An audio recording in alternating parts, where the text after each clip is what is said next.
A service of KIBMradio.com, the Internet's home for an all old-time radio.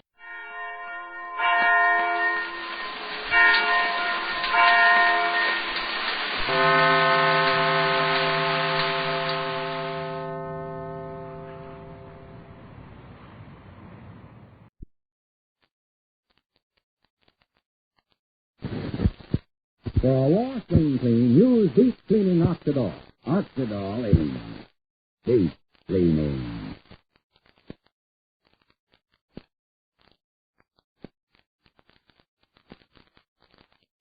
Oxidol's own Ma Perkins.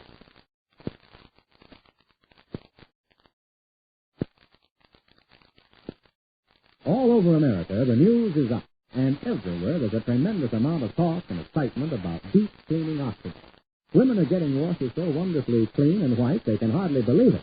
They're discovering that deep cleaning Oxidol reaches deep down into fabrics and gets out the gray dirt left enclosed by the leading wash day soap, the leading shortcut soap. Now, this fact was demonstrated to women recently, and I'd like you to hear from Mrs. John Rising of St. Bernard, Ohio, who attended the demonstration. Here's what she thought. Well, in this washing demonstration, they used my clean clothes. At least, I thought they were clean because I just washed them with the leading suds the way you told me. And then they washed those clothes over again. Well, this time, with deep cleaning Oxidol, you just have seen the dirty wash out. It came out of those clothes, well, I thought they were clean. That dirty wash water showed me Oxidol really can get out the gray dirt left enclosed by those leading shortcut suds. Thanks, Mrs. Rising. And ladies, here's something we'd like you to try. Next wash day, use deep cleaning Oxidol and see for yourself how much dirt Oxidol can get out of your clothes. And even more surprising, look at the clothes themselves. When you use deep cleaning Oxidol, your clothes look sparkling white and bright, and your clothes feel soft and fluffy, and your clothes smell sweet, too. Yes, your clothes look clean, feel clean, smell clean, because they are clean with deep cleaning Oxidol. Yep, Oxidol is really thick. Deep clean clothes stay brighter, new-looking longer. So don't wash clothes with suds that leave dirt in. Get clothes deep clean, sparkling clean with deep cleaning Oxidol. Oxidol is deep cleaning. Deep cleaning. Deep cleaning. Ask your dealer for Oxidol today.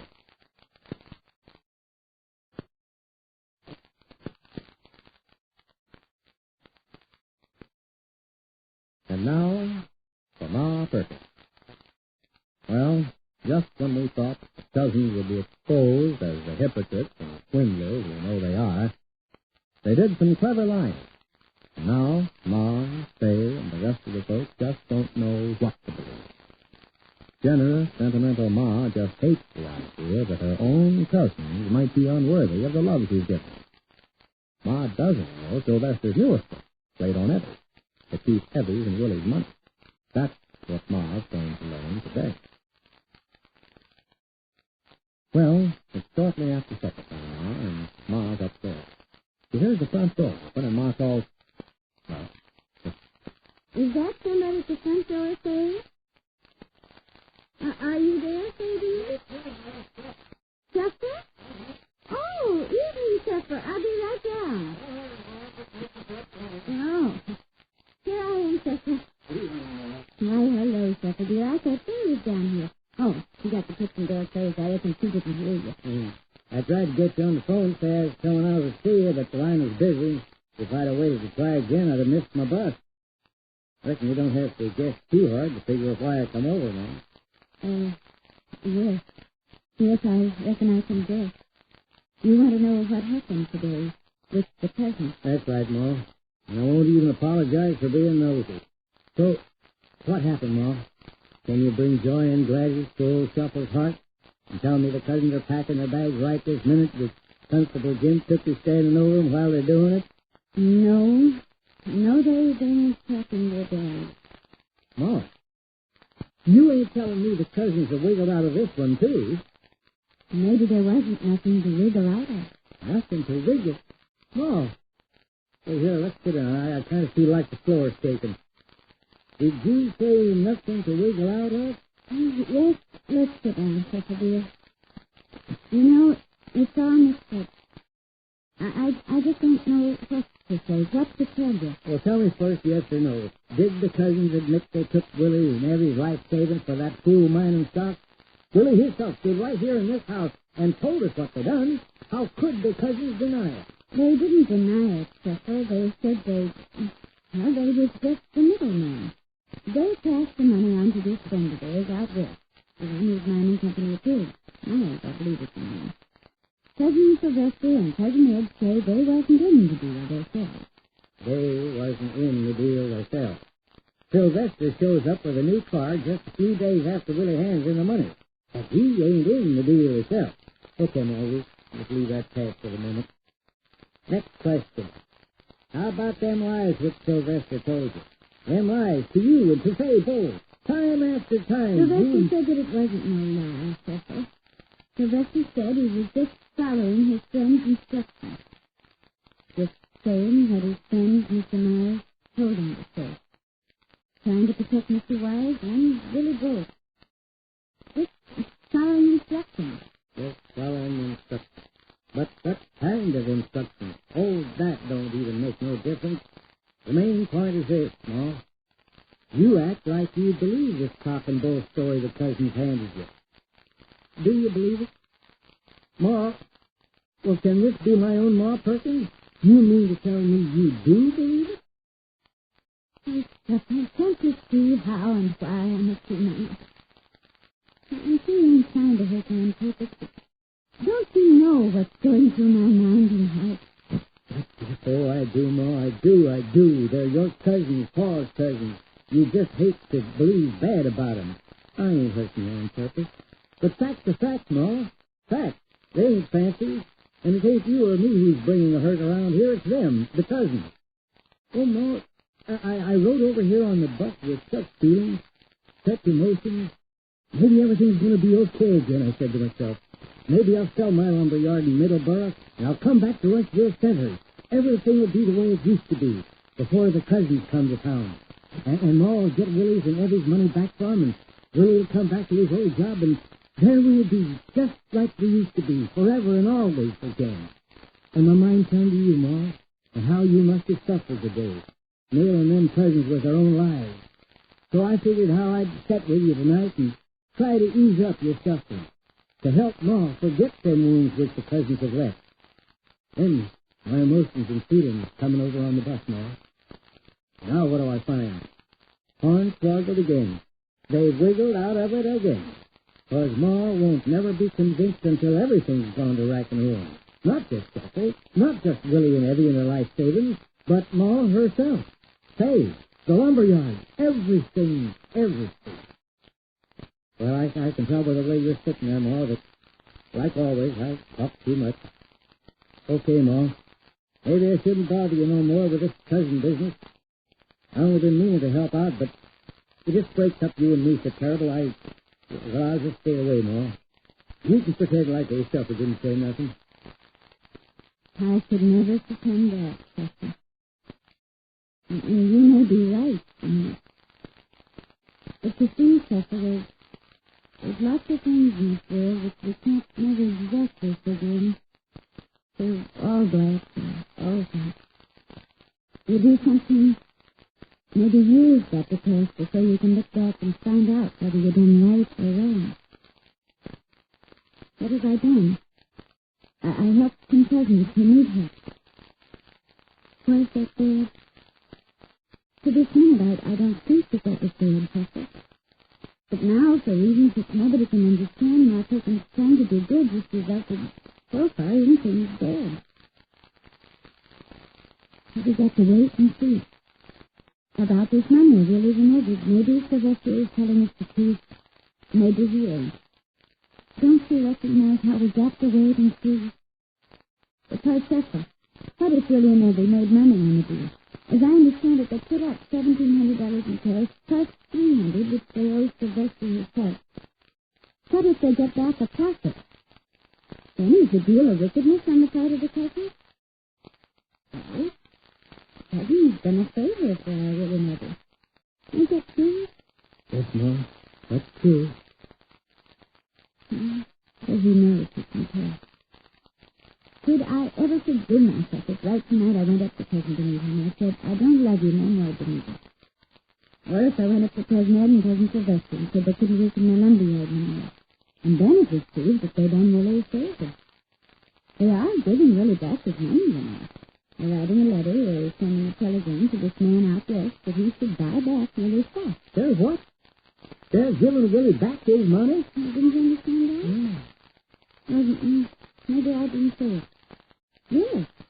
Oh, yes, but Willie needs his money to live on until he gets a job, and they're giving it back to him. Anyhow, they're trying. I'm going to say something real terrible, Ma. I don't believe what you just said. I mean, I won't believe the cousins are going to give the money back to Willie till Willie shows me that money in cash.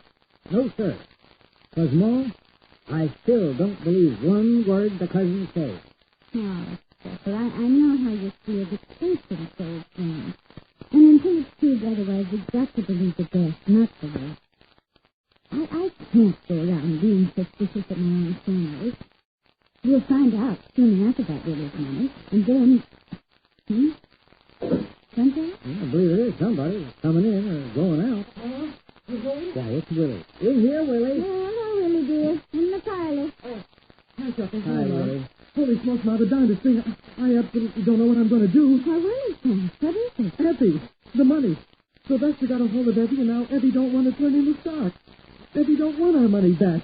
I told her we need the money to live on until I find a job, but Effie says we can mortgage the house.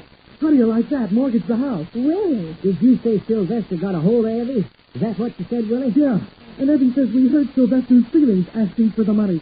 And now Effie says that we should... There you are, Ma. There you are once more. For the millionth time, the cousins are wiggling out of it. Give Willie back his money? Not a chance in the world. They're pulling the strings and Effie's dancing. Now do you believe me, Ma? The cousins are bad. Willie's money is gone. And Ma Perkins, she just sits there and lets it happen.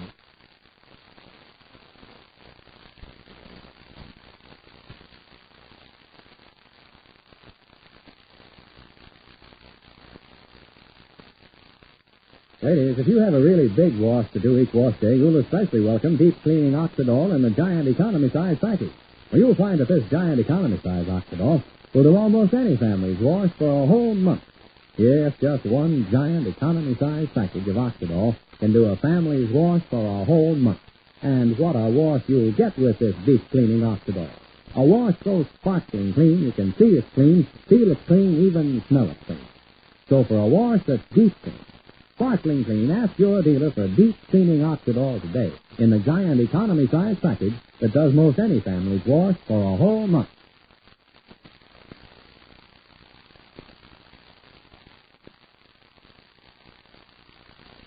And so, Effie would rather mortgage the house than hurt poor Sylvester's feelings. And what's Ma going to do now? And more than ever, Shuffle feels that he's a voice in the wilderness.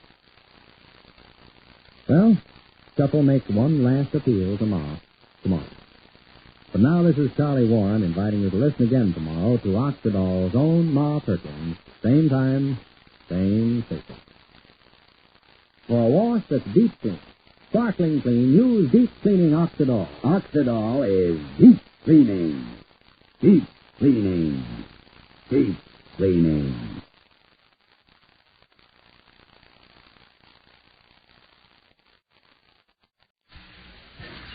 Ladies and gentlemen, the secret word tonight is spoon. S-P-O-O-N. Really? You bet your life.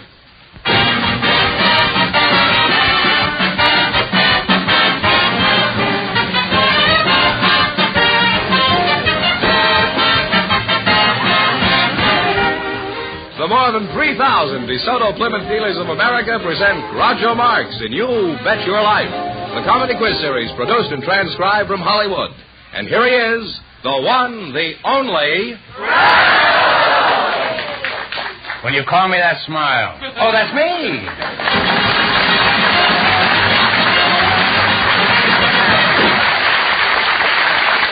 Well, here I am again with $1,000 for one of our couples. Groucho, we have some people with interesting occupations that were selected from our studio audience just before we went on the air. I'd like to have you meet them right now. Mrs. Lucille Goldner and Mr. Augustus A. Ward, Jr., come on in here and meet Groucho Marx. Well, welcome for the DeSoto Plymouth dealer. Say the secret word and divide $100. It's a common word, something you'll find around the house. Lucille Goldner.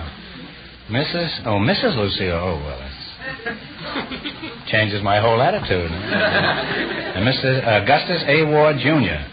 Yes. Mrs. Goldner, where are you from? I'm from Sherman Oaks. Sherman Oaks? You were born in Sherman Oaks? No, I was born in Lebo, Kansas. Oh. You're from the cow country, huh? That's what they tell me. Oh. Who told you that? My mother. Oh. Interesting conversation. How did you meet your husband, Lucille? He removed my appendix. And then? Well, then, a few years later, I married him. A few years later? Yes, uh-huh. You were waiting for this wound to heal, was that? He kept you in stitches most of the time. Yeah, quite a cut-up. Yeah. Oh. Well, those are the standard jokes we expect when we have a physician on the show. Now, Mrs. Golden, I understand you have an interesting occupation. Just what is it you do? Well, besides luring doctors. I raise chinchillas. How high? What do you mean you raise chinchillas? Well, I'm a chinchilla rancher. Oh, well, what is a chinchilla? Well, a chinchilla is a very beautiful and luscious small rodent. You mean it's a rat? Well, it's a rodent in that it has a simple stomach. But has a what? A simple stomach. Why doesn't he go see your husband?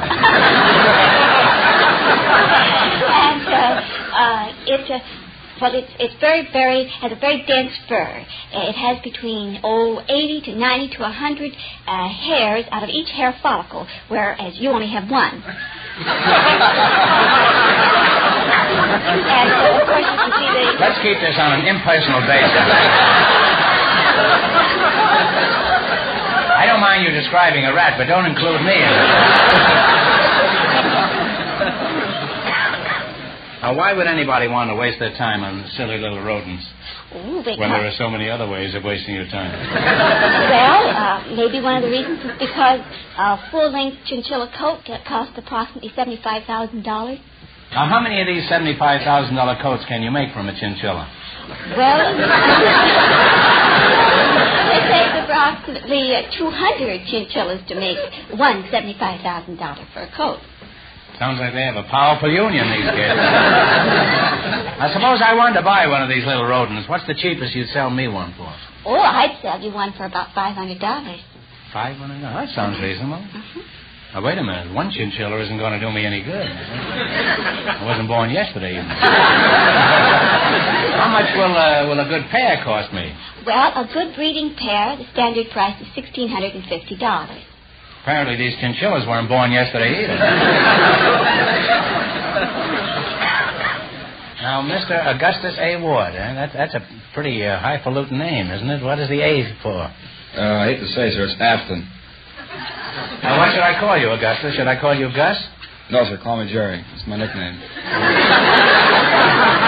Your nickname is Jerry, eh? Yes. Well, that's good enough for me, Tom. Now, Gus, what sort of work do you do? I'm dropped by parachute into forest fires to fight fire, sir. Oh, some people are born lucky, aren't they? They just fall into those soft, gravy jobs. You drop into fires? What kind of a job is that? They call it smoke jumper, sir. Oh, smoke jumper. I used to smoke jumpers. I switched to cigars. Half the time I can't tell the difference. The jumpers taste a little better, that's all. Now, tell us about smoke jumping. For example, why do they have to drop you by parachute? Well, the main reason is, sir, is they drop us where they can't get to the spot where the mobile unit cannot get to, or by foot.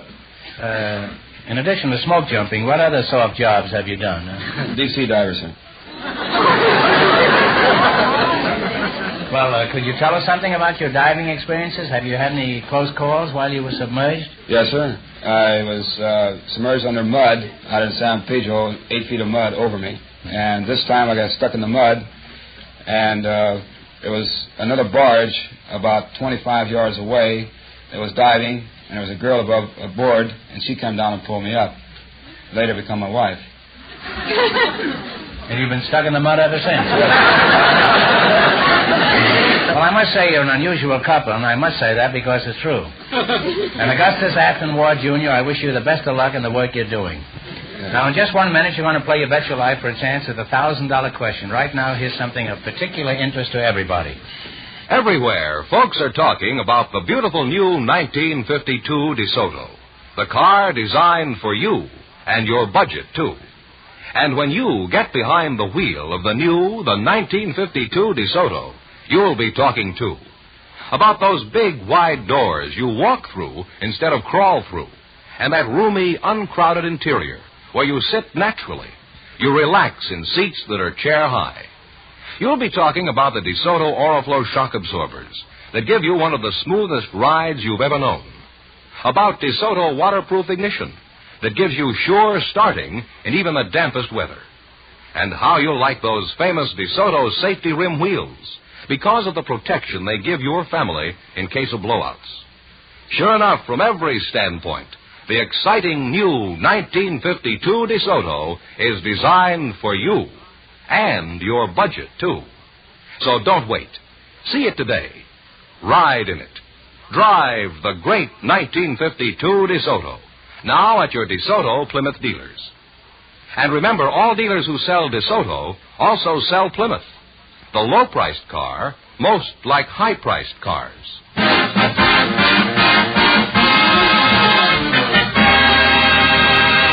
Now, let's see how you work together as a team. George, explain the rules. You bet as much of your $20 as you want on each of 4 questions, and the couple that earns the most money gets a chance at the DeSoto Plymouth $1,000 question later in the show. Here we go. Let's see how I can build you $20. You selected Songs of the South. Now, here's your first question. How much of the $20 will you bet? 16, sir. 16. Give me the title of this Southern song. Okay, Jerry.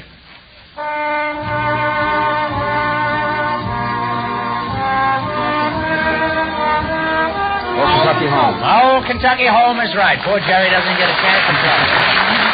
Well, you're off to a great start. You have $36. Remember, you're going for $1,000 tonight. How much of the $36 will you bet this time? $35.50. $35.50. What's the name of this Southern song?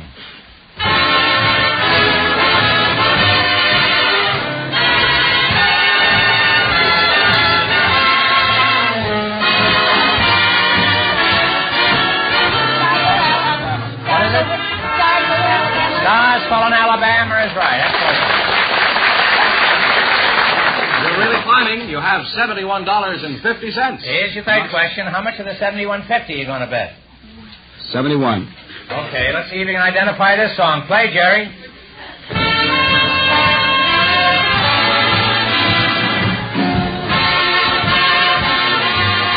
George on my mind. George around my mind is right. Well, you're really climbing. You have $142.50. And it's your last chance to beat the other couples. What are you going to go for? All of it. Okay, what's the title of this song? And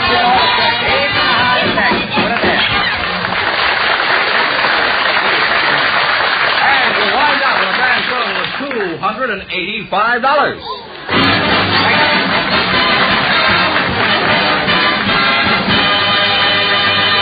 Well, thanks and good luck from the DeSoto Plymouth dealers. We have a termite control man chosen by our studio audience just before we went on the air, and a housewife from our audience, Groucho.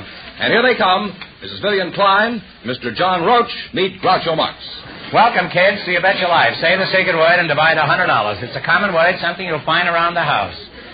Mrs. Vivian Klein and Mr. John Roach. Mr. Roach, you're a termite control man, is that right? I am, sir, yes. Termite control, huh? Now, who do you work for, Mr. Roach? What a name for a guy who sells termites. What do you get for a dozen termites?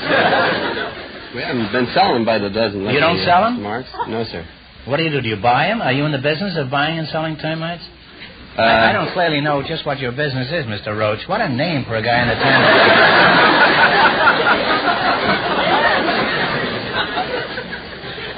Well, who do you work for, Mr. Roach? I have my own place of business. Oh. And Mrs. Vivian Klein, you're a housewife? Yes. Where were you born? And a grandma, too. Housewife and a grandma. Uh-huh.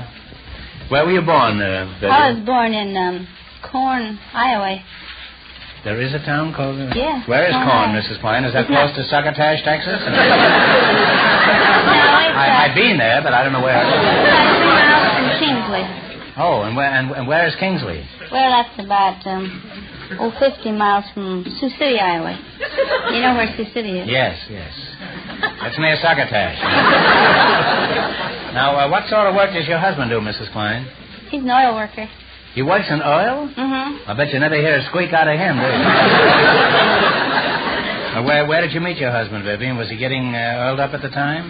No. I met him in Oklahoma, LaKemp, Oklahoma, in a general store. Where? In LaKemp, Oklahoma, in a general store. LaKemp. Is that near Corn? No, that's... Where's Kemp? Well, it's not there no more. It was in You No mean it's Man's on Kemp? It was in No Man's Land, and it's just disappeared now. It's not there. You say you met him in No Man's Land? No, I met him in the general store. You met him in a general store, huh? How long ago did you meet him, about 38 years. It was in a general store in Oklahoma. What was he doing, taking out your appendix? No, my father run the general store. You know what general store is? Oh, sure. That's where they sell generals. No. Your father ran a general store, Yes, huh? he ran the general store. Now, then, how did you meet your husband? Well, my husband used to come in there. He was on sale there? Everything else was on sale there. I don't know why. He farmed there. He farmed in the store? No, he raised wheat.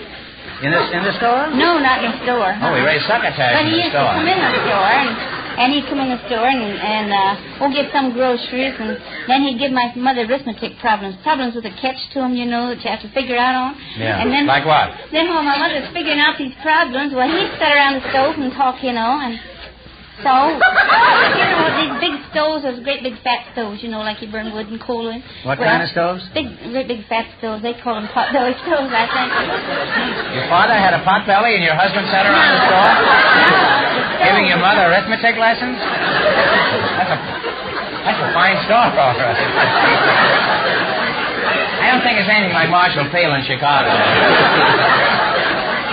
All right, then what happened? Here your mother was bewildered by these arithmetic lessons. Mm-hmm. How old were you then, Vivian? I was 19. Mm-hmm. And she'd figure out the arithmetic problems, and that went on a while. And then one day, he said, I'm going to go to Colorado and take a homestead. And so I said, well, I'm going to go with you. That was his way of proposing, see, I guess. It was my way of taking it, didn't it? Just a moment. Are you going to tell me that every time a man said he was going to Colorado, he got married? No, but it's him, see. He said he was going to go take a homestead, and He said he was going to take a homestead, and he was looking at your mother, wasn't he? No, he was looking at me. He was eyeing you up, and you said yes, huh? I just said I was going to go with him. Did you start for Cripple Creek immediately? No, we had to get ready first because he butchered, see. He butchered who? Butchered a hog. He butchered a hog for the wedding? No. He's really a romantic fellow, this guy. He said, will you marry me? And then he went out and killed a sow. And then I made peach butter. We like peach butter, and I made peach butter? I wouldn't get married with any other kind. I made 8 gallons of it, see. You made 8 gallons of peach butter? 8 gallons of peach butter. And then you went to Cripple Creek. So then we got the covered wagon out, and he got the mules out. We had mules, Bill and Lade, we called them. Who? We called them Bill and Lade. Oh, I remember them very well. So then we went and... It used to be Bill and Lady. It was originally. And they shortened it to Bill and Lady. Covered wagon then. Well, what is peach butter? Don't you know what peach butter is? No, I said... Oh, I'll bring you over sometime. Well, I wish you would, huh? Well, you cook your peaches, and you cook them down, and put sugar in them, and cook it down till it gets thick. Oh, it's just preserves, in other words, huh? No, it's peach butter. It's different. And we went on down to the homestead. Then, we dug a dugout. Do you know what a dugout is? No, is there anything like peach butter? No. When we dug a dugout, you dig that down in the ground like a cellar, and when you're sitting down, you can't see out the windows because this little window's about this high, you know. And this was your honeymoon cottage? Yes, And we had lots of ground, and we had to haul water 12 miles in barrels. Well, you certainly have the pioneer spirit, Vivian. Sure. It was people like you who helped to make America what it is today. It was a lot of fun then.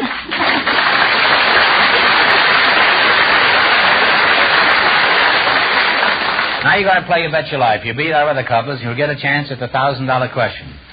I can't tell you how much you have to win, but Mr. Fenneman is going to remind our listeners.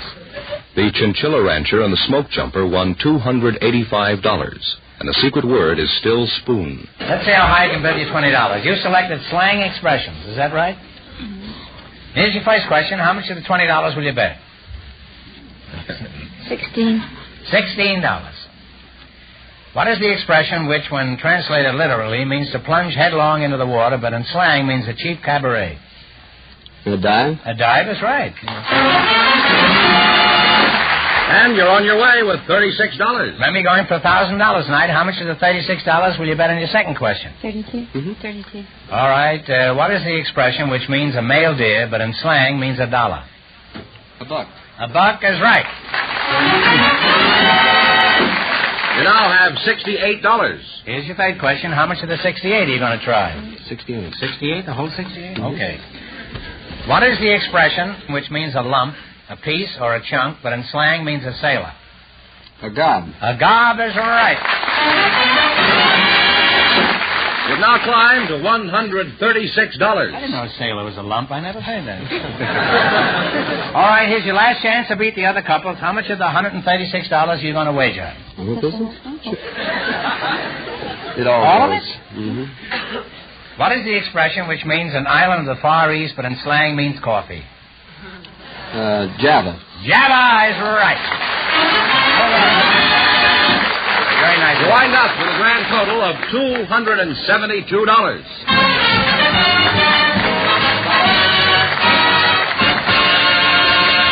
Thanks and good luck from the DeSoto Plymouth dealers. Groucho, I saw a piece in the paper about an unusual college student, so I asked him if he'd join us tonight. And here he is, Mr. Bush Manson and his son, Bush Manson Jr. Gentlemen, come on in here and meet Groucho Marx. Well, welcome, kids, for the DeSoto Plymouth dealers. Say the secret word and divide $100. It's a common word, something you'll find around the house. Bush Manson Sr. and Bush Manson Jr., eh? Father and son, eh? You're both so young looking, I'm not sure which is which. Which one of you is the old man? He is the one with the mustache.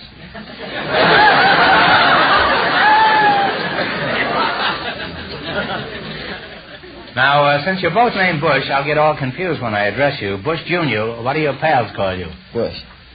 Bush. Okay, I'll go the other way. Bush Sr., what do your friends call you? Bush. You're looking at a man who's going to make an appointment with a psychoanalyst first thing in the morning. I'll be on that couch by 9 o'clock. Peach butter or no peach butter?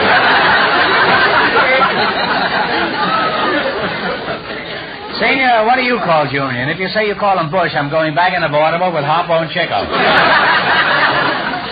Well, I call him Bush, but sometimes I call him Speedy.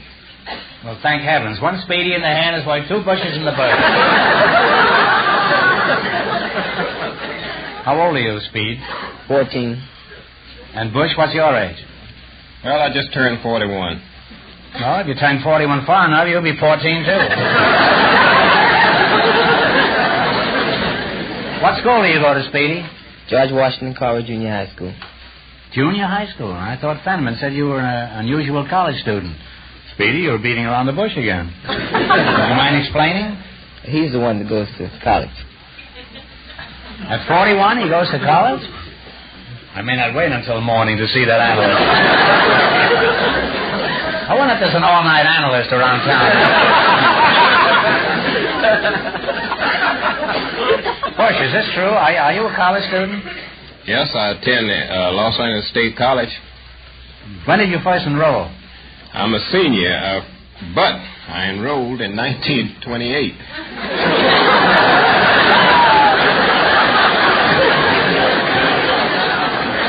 Bush, you've been in college for 24 years. Well, nowadays, that's about par for the course. How come you've been that long in school? Well, I went to school 3 years, and then I had to fall out, and after 19 years, I went back again. You were absent from school for 19 years? Imagine the excuse he brought his teacher. Dear teacher, please excuse Bush for being absent. He overslept. Signed, Rip Van Winkle. How did you happen to leave college 19 years ago? Well, I got married, and after the birth of a child, I had the family to take care of. Speedy, did you know you ruined your father's college career? You ought to be ashamed of yourself. What have you got to say to it? And it better be good.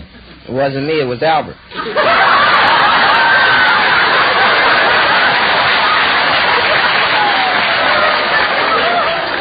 A likely story. And an old one, too. It wasn't me, it was Albert. Bush, who was Albert? He's my older brother. How much older? He's 17. Well, give him my regards, will you? Do you have a job in addition to your college studies? Yes, I work, say, 7 days a week. Drive a produce truck 6 of those days, and over the weekend, I work as a playground director, assistant playground director. He's quite an amazing man, this fellow.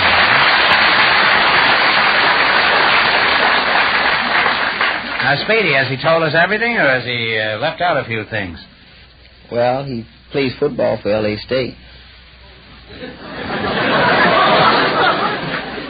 Now, wait a minute, Bush. Is this true? Did you play football at the age of 41? Well, I played on L.A. State's varsity. I should have known that's the only thing that can keep a man in college for 28 years. Aren't you pretty old for that sort of thing, Bush? Well, they tell me I'm the oldest collegiate football player in the country.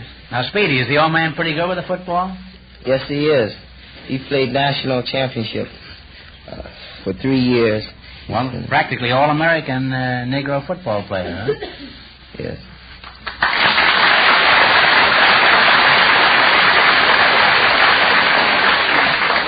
Is there anyone left in the audience who has the slightest doubt that life does begin at 41? This would have been very interesting. And I know about 41 because I started there 3 times myself. Now you got to play You Bet Your Life. You beat our other couples, you'll get a chance at the $1,000 question. I can't tell you how much you have to win, but Mr. Fenham is going to remind our listeners. The Chinchilla Rancher and the Smoke Jumper still lead with $285. The secret word is still spoon. Here we go. Let's see how I can bid you $20. You selected farm animals and birds. Here's your first question. How much will you bet? $10. $10? Yeah. All right. What is a leghorn? A chicken. A chicken is right. Well, you're off to a good start. You have $30. Remember, you're going for $1,000 tonight. How much of your $30 will you bet on your second question? You still go 10. 10. What kind of an animal is a Poland China? Poland, China.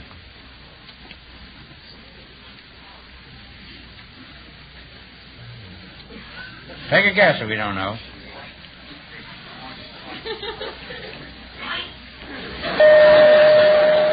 Duck, isn't it? No, they gave you the wrong oink. It's a pig, huh? You now have $20. Now you have $20. All right, here's your third question. How much will you bet? Yeah, up to you. How much you going to bet? $15. $15. What is a palomino? Palomino's a horse. Is a horse is right. You're climbing again. You have $35.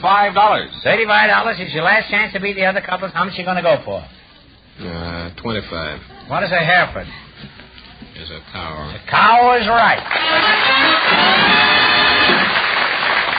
And you wind up with $60. And that means the Chinchilla Rancher and the Smoke Jumper with $285 in just 1 minute. Get the chance at the DeSoto Plymouth $1,000 question.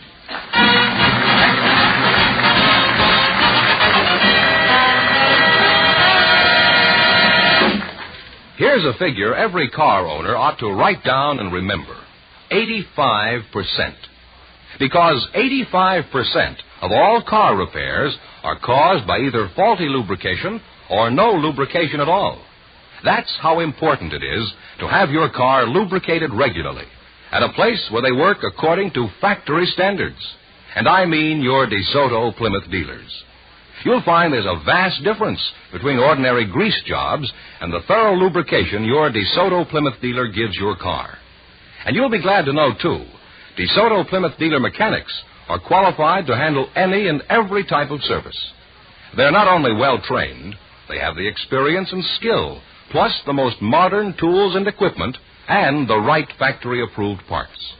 So, for a first-class lubrication job, or any kind of repair, Take your car where you see the famous sign of better service, the friendly sign of a DeSoto Plymouth dealer.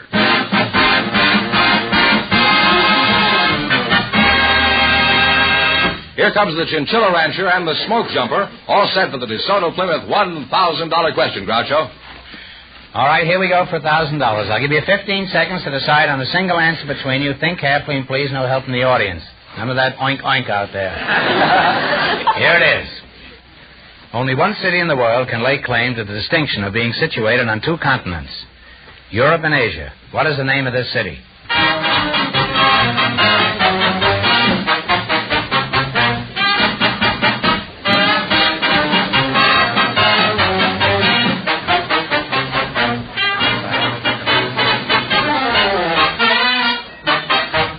All right, what's the answer you two have decided upon?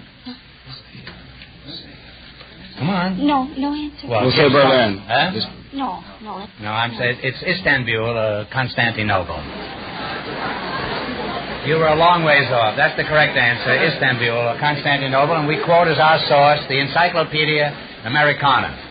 I'm sorry, the correct answer is Istanbul, so that means the big question next week will be worth $1,500. Well, you lost the big money, but how much did they win the quiz, George? $285 in the quiz. That's not so bad. Congratulations and thanks to both of you and to all of our contestants on the show tonight.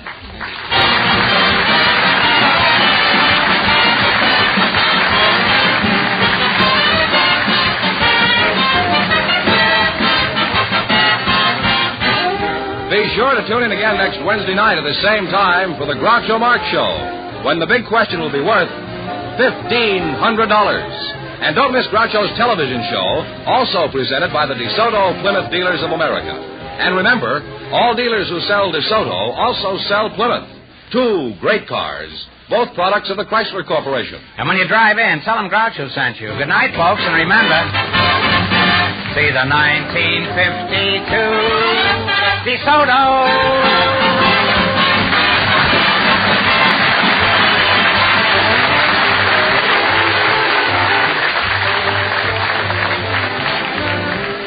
Folks, here's a reminder from the National Safety Council. Take time for safety. You Bet Your Life, transcribed from Hollywood, is produced by John Goodell, directed by Robert Dwan and Bernie Smith.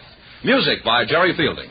This is George Fenneman signing off for the more than 3,000 DeSoto Plymouth dealers from coast to coast.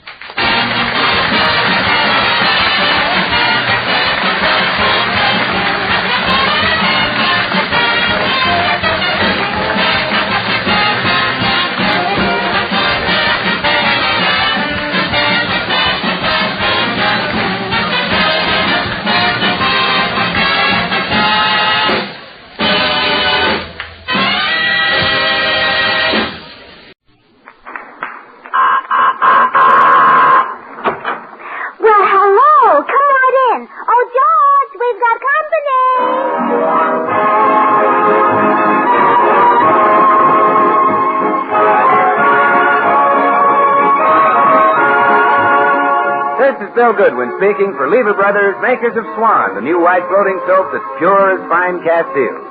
Well, it's Tuesday night again, time for another pleasant visit with George Burns and Gracie Allen, our guests, Brian Donlevy, Jimmy Cash, Felix Mills and his orchestra, and the Swantette. How's your love life? Well, thank your lucky stars. Yes, thank your lucky stars. It's doing fine.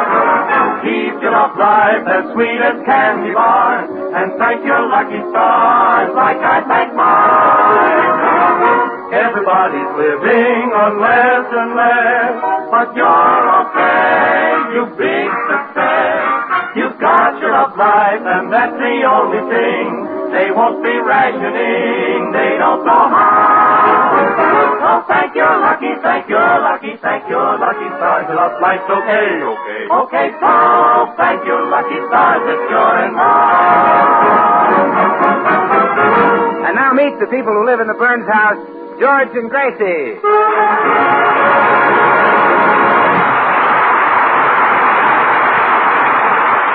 Now it's morning in the Burns home, and George is pacing up and down the living room in a somewhat unusual costume. Tan shoes, tan socks, tan trousers, and no shirt. Gracie, this is ridiculous. Couldn't we find somebody else to do our laundry? Well, I'd rather not, dear. We've always traded with her in the Chippy Laundry Company.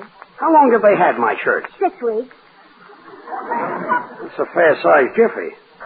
Oh, I'm kind of glad your shirts haven't come back. You look so manly without one. You really think so? Yeah, you're Mama's great, big, bare-chested caveman. Oh, sure. Oh, I love a man's figure when it starts out real broad and then tapers right off. That's how it is with your shoulders and hips. It is? Yes. You see, you're a yard wide here, and then you get narrower and narrower until we get right up to those darling little shoulders.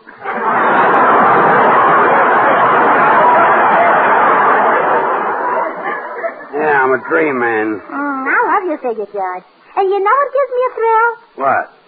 The hair on your chest. Oh, go. It's such a cute little curly one. Yeah, I've always been fond of it, too. Honey, how about you washing a shirt for me right now? Well, I'd love to, Judge, but my career starts in a half hour. Your career? My dramatic career with the Upstairs Greek Art Theater. The Upstairs Greek Art Theater? Yes, our theater's upstairs over Nick's Acropolis Cafe. I see. And it's under the direction of that great Shakespearean actor, Nigel Bolingbroke. Bolingbroke is no actor. He's a pool room bum. Oh, that's not true, George. Could a pool room bum get financial backing from a man like Chester Van Wert? Who's Chester Van Wert? Who's Chester Van Wert? My goodness. Don't you ever read the papers? Well, sure. Well, who do you think delivers them? Oh, little dirty-faced Chester. Oh, that's him, yes. Oh, come in. Well, greetings, fair lady. It is I, Bolingbroke. Oh, hello, Maestro. You're just the man I want to see, cue ball. Gadzooks, man. Your torso is unclasped. Yes, isn't it thrilling? Doesn't George have a chest like a caveman? Yes, now that you mention it, it does cave a bit. Look, cue ball, do you have to get my wife mixed up in that broken-down Greek theater of yours? Broken down? My good man, I very nearly had Orson Welles in my company. Unfortunately, he was unable to attend rehearsal. Yes, well, you see, George, since he married Rita Hayworth, he seems to stay home more. Gracie, all this chiseler is trying to do is get your money. Oh, no, George, he didn't get a cent of my money. Well, good. All I did was give him $25 of your money. What? Just a trifling sum to appease the landlord. Nick the Greek. Well, I already nicked him for a few bucks. You mean the landlord? Oh, yes. Well, that's $25 down the drain. Oh, no, son, no. Your wife has talent, Mr. Burns. You see, you did not marry just an ordinary woman. You can say that again. Oh, thank you, George. You're welcome. What play are we going to do, Mr. Bolingbroke? Well, I am dickering for the right to that magnificent dramatic vehicle, The Sin of Madelon Hodnick. But I need another $25 to close the deal. Hi, people. Oh, hello, Bill. Yeah, I found this box of laundry on the front porch. I guess you need it, George. That shirt you're wearing fits kind of loose. I happen to be bare from the waist up. Oh, I see what Bill means, dear. Please tuck it in.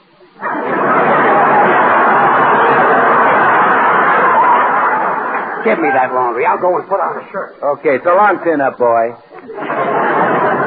As I was saying, Mrs. Burns, we need $25. Oh, hello, cue ball. I didn't see you. Hello. As I was saying, perhaps we could find a leading man with 20... Why, Mr. Goodwin. My dear, handsome Mr. Goodwin. Huh? What a profile. What a voice. Let me hear you do a line, any famous line from a great play. For example, I have $25. I have $25. Oh, no. With feeling. You've got to actually have $25. You do have 25, don't you? Oh, sure. Never mind the line, you'll do. Cue ball, what's this all about? My boy, for the paltry sum of $25, I shall make you a matinee idol. A greater kick to the chicks than Frank Sinatra. Women, Women will fling themselves at your feet. They'll mop you. They'll tear off your clothes. Oh, they do that now. What? Well, sure, they know I carry a bar of Swan in my inside pocket, and they try to get it. Well, you can't blame them. Swan is 4 soaps in one. The soap for your hands and face, for bathing the baby, the soap for your dishes and your light laundry. Swan, the new white floating soap, is 4 soaps in one. Oh, forget about the soap. Think of your career. Wouldn't you like to walk out on that stage and thrill an audience, hold them spellbound? Well, sure I would. Well, you can do it. Oh, gee. You mean I can wash a pan full of dishes with Swan right out on the stage? Oh. Just watch that audience when they see that dish pan fill up with Swan suds. And when I explain that Swan is so mild, it helps prevent your hands from getting all rough and red, helps keep them looking beautiful, they'll cheer. Gee, for an encore, maybe I'll even wash some Bobby socks. All right, Mr. Goodwin. All right, let's forget the play for a moment. If you'll just give me the 25. Oh, the cool, green, crisp folding stuff? Yes, if you please. Okay. Well, you come out to the car, and I'll unwrap 25 bars of Swan and give you the wrap. Oh, no. You're very foolish. Swan is your best wartime buy. Hey, look at this. They sent me the wrong laundry. This is Brian Donlevy's laundry. Are you sure, dear? Certainly. Let me see the ticket. Yeah, it's Donlevy's laundry, all right. See here his initials on every piece. BD. BD. Oh, George. What? If his middle initial is B, you've been wearing his underwear for years.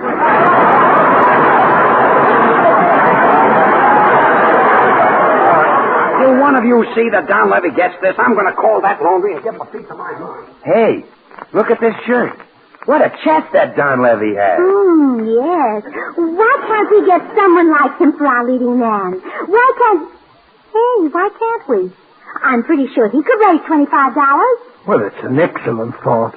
Hasten over with his laundry and try to con him into, persuade him to join us. Oh, I will. And Mr. Bolingbroke. Yes? Rewrite Mr. Donlevy's part so he can wear a sweater.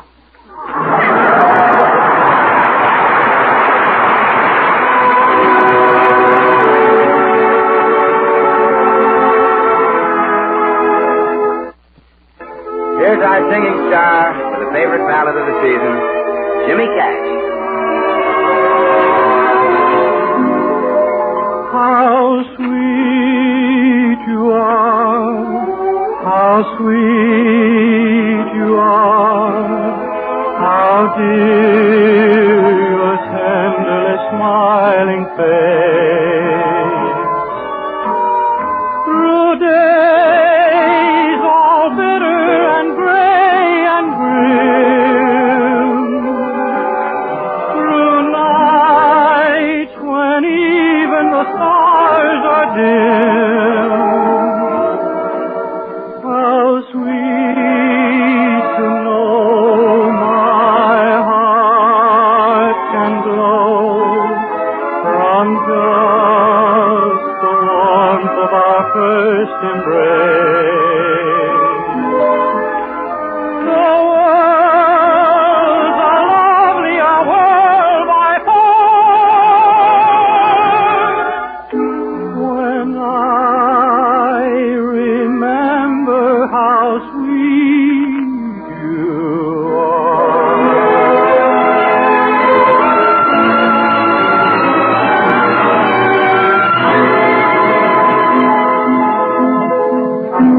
When I remember how sweet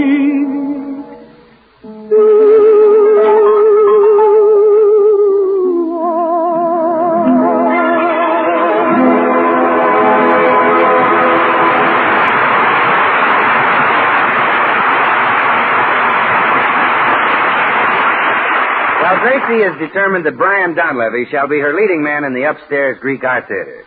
So now, with his laundry under her arm, she's knocking at the door. Oh, hello. Oh, hello, Mr. Donlevy.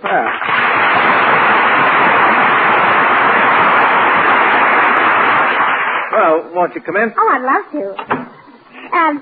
Here's your laundry. Thank you for bringing it in. You're Gracie Allen, aren't you? Well, yes. Well, that's my stage name. In private life, I'm Mrs. George Burns, you understand. Oh, of course. It's like Annabella being Mrs. Tyrone Power, or Barbara Stanwyck being Mrs. Robert Taylor. You have the same sort of married life. Silly boy.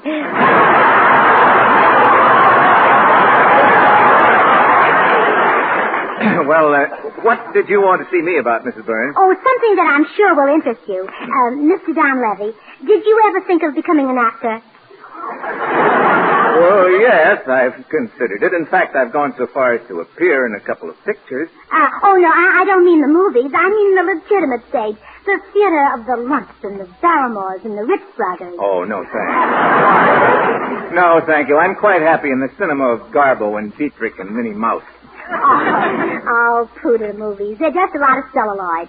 What the people want to see today is flesh and blood. And you got so much of it. Thank you very much, I suppose. And just think, for only $25, you can become the leading man of the upstairs Greek Art Theater. Oh, well, you'd better count me out, Mrs. Burns. There must be some other actor in Hollywood, though, who has $25. No, but I like you. I want you to have the chance to play opposite America's greatest actress. Oh, she's a member of the upstairs Greek Art Theater? Oh, sure. Not Catherine Cornell. No. Bette Davis? No. Helen Hayes? No, better than those. Gee, I'd love to meet her. Well, how do? You must think I'm an awful fool not to have known, huh? That's all right. Those other girls are good, too. Shall we go to rehearsal? Well, I'm afraid I can't get away right now. You see, Cary Grant's coming over, and we're going to do some knitting. But, we'd be magnificent together. Can't you just see us doing Macbeth? You could be Mac and I could be Beth. I'm sorry, Gracie. Oh, are you mad, Brian? It's the chance of a lifetime. We're putting on a play that I know you'll adore. The Sin of Madeline Fudnick. The what? The Sin of Madeline Fudnick. Well, with a name like that, how'd she ever get the chance? Oh, Brian. Brian, say you'll do it. Well, if it's the money, I might get you in for $20. Well, $15 if you wear your own tuxedo. In one scene, you get to kiss me on the cheek. Both cheeks? Oh, it's no use, Gracie. I'm just not the man for the job. Well, I guess I may as well be going then. You sure you won't reconsider? No. Sorry, Gracie. Well, goodbye, and thanks for bringing in my laundry. Oh, you're welcome. The laundry? Yes, the laundry. Yeah. Thank you very much. Oh, you're welcome. I hope you liked the way I washed your things. The way you washed them? Yes, I hope I didn't put too much starch in your socks. Wait a minute. You mean you take in washing? Yes, my husband makes me. Oh. Well, but I sent my clothes to the In a Jiffy Laundry Company. Well, when I don't take in enough money, he sneaks bundles off laundry trucks for me to do.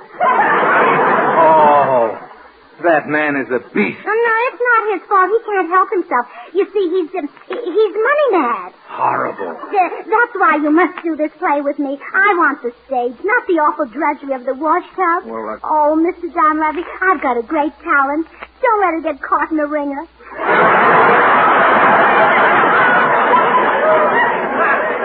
Oh, you poor girl.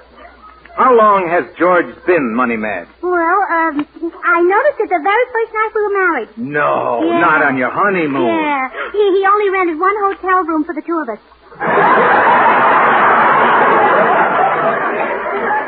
Well, maybe that wasn't just to save money. Well,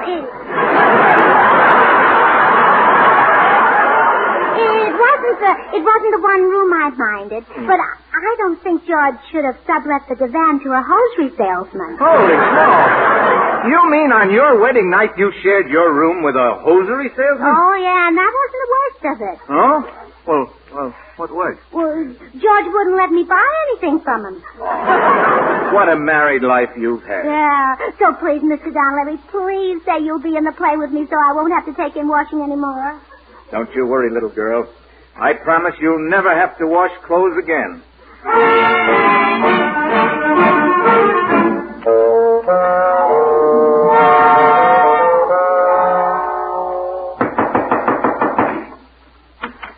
Oh, hello, Donlevy. You little rat.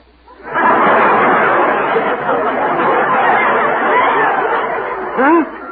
What do you do with all the money? What money? You know what money. Don't shout at me. What's the matter? You afraid I'll wake up a salesman on the divan?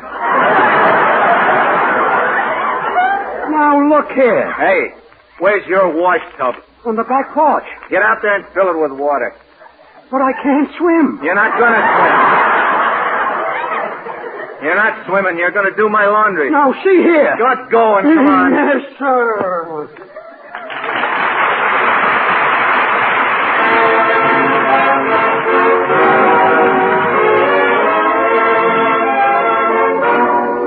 Time now for Felix Mills and his orchestra, the novel Mills arrangement of Sunday, Monday, or Always.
I told you 50 times. I never made my wife take in washing.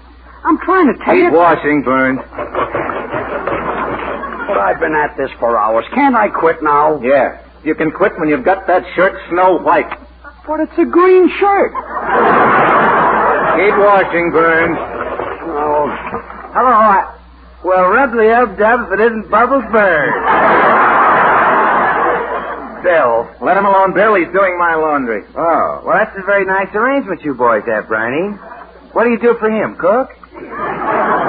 Look, Bill, will you explain to this big Why, lot? Briney, are those dainty little things yours? Oh, I didn't mean to bring those here.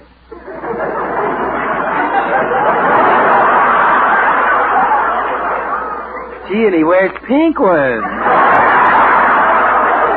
Bill, please explain to Donlevy. See, Briney, I'm glad you've got George using Swan soap. Swan is 4 soaps in one. Not only great for flimsy things, but just the soap for your dishes, for bathing the baby, and for your own hands and face, tub, or shower. 4 swell soaps in one. Bill, just tell Donlevy that Gracie... Keep washing, Burns. Yes, sir. And go easy on my flimsy thing. Yes, sir.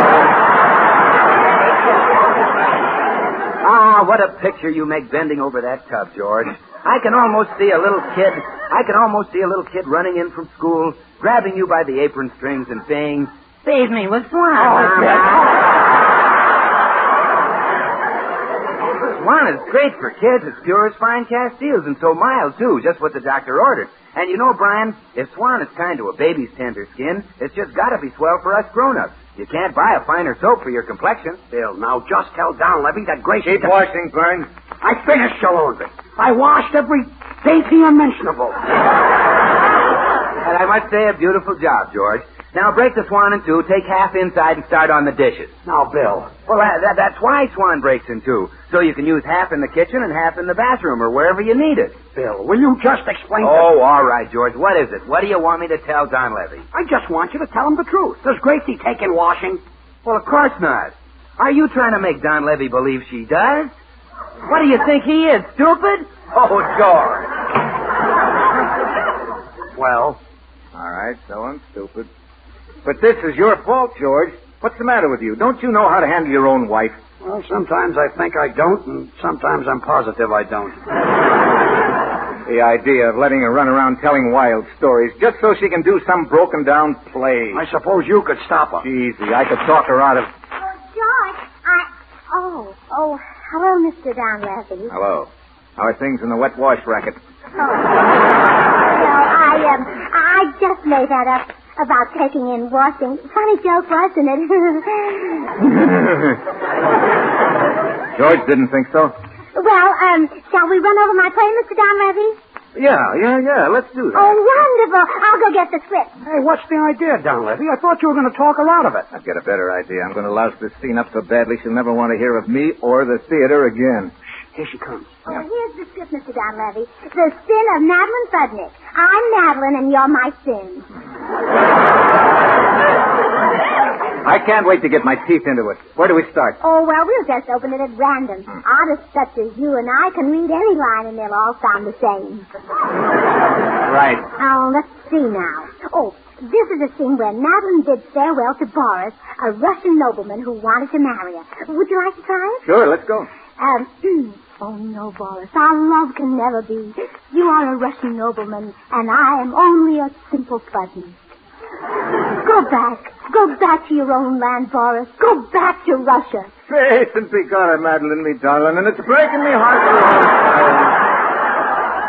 However, if it's after telling me go, that it is you are. Is all a Russian gentleman can do. Oh, Brian, that was wonderful. Huh? Wonderful. Didn't you hear the act? Oh, yes, and I adored it. We'll rewrite the whole scene and make Boris a Frenchman, just as Mr. Donlevy did. Yes, and you can call him Axel. Sure. Shall we try another scene, Mr. Donlevy? Oh, sure, by all means. Well, here's a nice one. Tell me, beloved. Oh, wait. George, before I go any further, you'd better give me a little hug. What for? Well, I'm about to play a love scene with Brian, and I want you always to remember me as I was. Play the scene. Ready, Mr. Donlevy? Take it. Tell me, beloved, why are we drawn so irresistibly together? Because you are a woman, Madeline, and I am a man.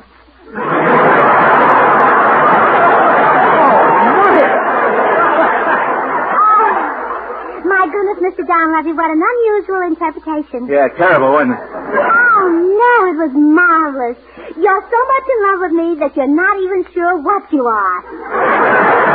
Oh, yeah. Well, let's do the next one. All right. There are stars in your eyes, my dearest one. You have the soul of a poet, and I must have you near me always. Certainly. It's the same with me, Madeline. Yous is a girl in a million. Without yous, life would have no point. Magnificent. Oh, no. But it was. You made me see the hero as he really is. A cute brute.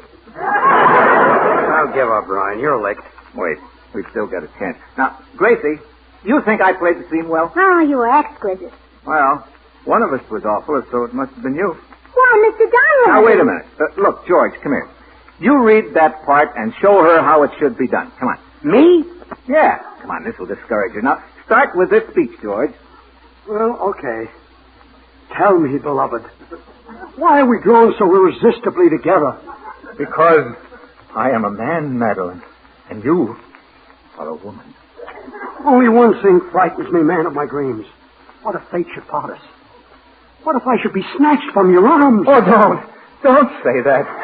Oh, you beautiful, fragile creature. That face, that figure, they drive me mad. Mad, do you hear me? Mad. Oh, Boris! Stop! Oh, Please stop. Oh, you had enough, huh? Oh, yes, and I see what you mean. I could never play that part. Well, hallelujah. Oh, I thought I was a great actress, but I was wrong. I'll step aside, Brian. George will be your leading lady. Oh, no.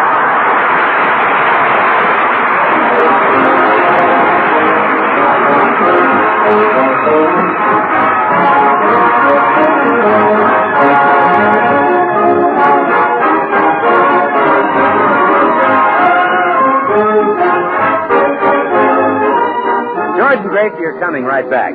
Meanwhile, I'd like to remind you that there's ammunition for the next attack right in your kitchen. Yes, in waste kitchen fat. There's glycerin in waste fat, and glycerin is needed in the bombs and bullets and shells for our boys. So save all the waste fat you can. Melt down solid fats, too. Strain them into a clean tin can. And as soon as you have a pound or more collected, take it to your meat dealer. He'll pay for it. How about it, friends? Try to get a pound of waste kitchen fat on its way to the munition factories in time for the next American offensive. Well, here again are radio's lovable Mr. and Mrs. George and Gracie Burns. Gracie, will you drop the subject? Oh, but George, I mean it. Drop it. You have a great talent. And Brian Donlevy thought you did a wonderful job, too. Did he really? Yeah. He wants you to do his laundry every week. Oh, good night.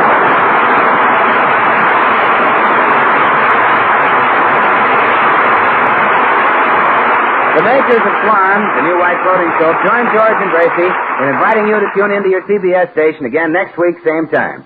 We'll have as our guest star, Ray Milland, appearing in the interest of the Third War Bond Drive. Remember, George Burns and Gracie Allen, CBS next Tuesday night. And don't forget to listen to Swan's other show, Tommy Riggs and Betty Lou, next Friday night over another network. And now till next week, this is Bill Goodwin saying, well, I, Swan, how about you? Good night, everybody. And you know what day this is? Certainly, Amos. It's Tuesday. That's right, and Tuesday means we're on the air for Triple Action Rinso.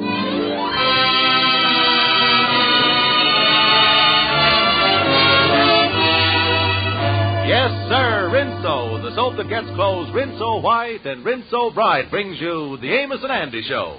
A full half hour of entertainment with all the Amos and Andy characters, plus Lud Gluskin and his orchestra, and those famous Delta Rhythm Boys.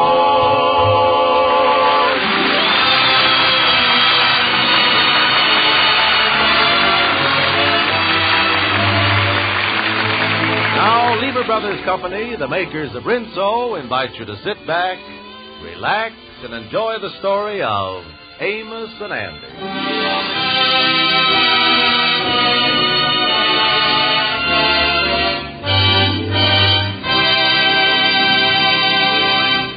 After the heavy snows of the past winter, the Kingfish and Andy are relaxing in the Kingfish's office, completely happy that spring has finally arrived. Well, then, the spring is here, old boy. This is when the robins start gyrating back up here, you know. Yeah, this is the time of the year when the jockeys and the bookies is coming north from high live. Yeah. Spring, yeah, the tree trunks is giving out with the sap. Yeah. Speaking of sap, my brother-in-law's in town. Is that dumb ox here again? How'd he get here, on a freight car? Oh, no, come in town this time in a cattle car, Andy. They told me he'd been in there for 8 days with him. I sent him over to the doctor to get him examined for hoof and mouth disease. I think the doctor dipped him while he was there. That's the brother that your wife don't speak to, ain't it? Oh, yeah, he can't even come in the house. She won't even let him in there. Yeah, I give him a job cleaning up the lot next door to the lodge, yeah? Yeah, I noticed that all the rubbish was off of there. I thought somebody was going to use it for parking. No, that lot belongs to the lodge, yeah. Can't nobody park, park. Hey, wait a minute. What's the matter? Why can't we use it for a parking lot and make some money on the thing? Yeah, that's something. How would we work the thing, Kingfish? Oh, it's easy. We're going together on strictly a 50-50 partnership basis. Now, how much money can you put up, Andy? Well, I could sell my building and loan, close out my checking account, cash in my Christmas Club savings account, and sell that investment stock that I bought. I could raise about $9.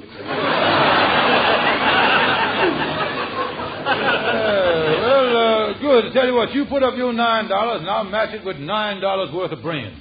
Yeah, then we'll start. Hold it now. Hold it a minute. Forget that idea.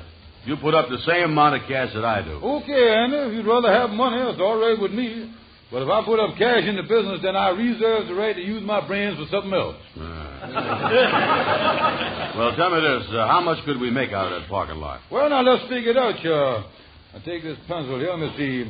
Now, you take the amount of space we got and divide it by the number of cars we can park.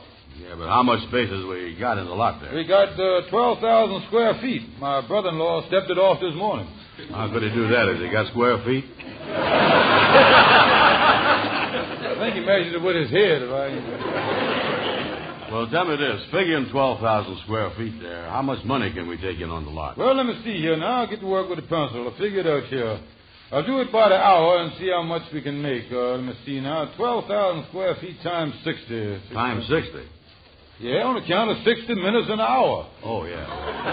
Now, we divide that figure by 2 bits, crack that into digits, and subtract that sum from the revisor.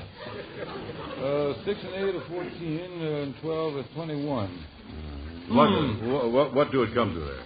And on an average day, we can clean up almost 618 square hours. Yeah. 618 square hours sounds pretty good, you know it. Too bad the answer didn't come out in dollars. Yeah, but an income of 618 square hours ain't bad. No, special for a new business. Now, the next thing we ought to do is think up the printing that goes on the back of the parking tickets that's so small that can't nobody read it. You know that stuff? Oh, yeah, all that stuff about we ain't responsible for nothing under no circumstances and all that. Yeah, we'll print on the tickets in big letters, we are completely irresponsible. Come on, let's go.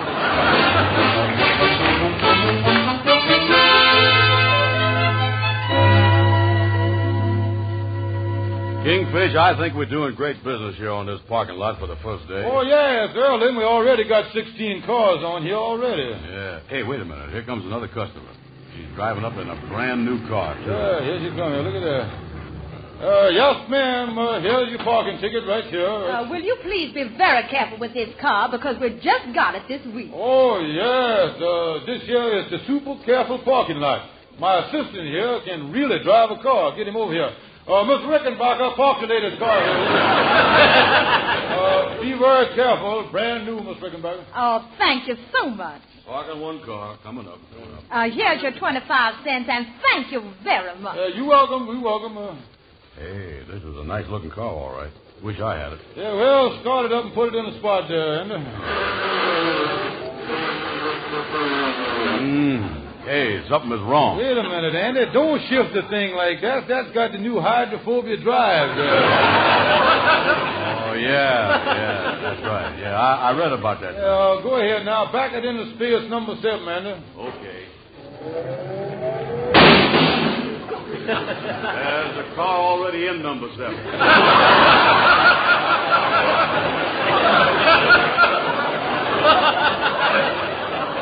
All right, Andy, then put it in number 9.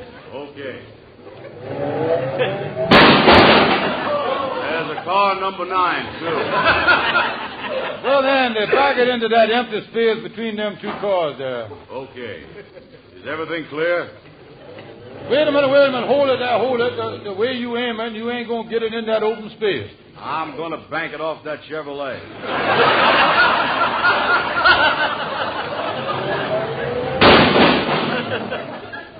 You see, it didn't bank. Wait a minute, Andy. Wait a minute. You ain't got to park it. Here she come back. Wait a minute. Here she comes. Well, I'm back, and the store didn't have what I...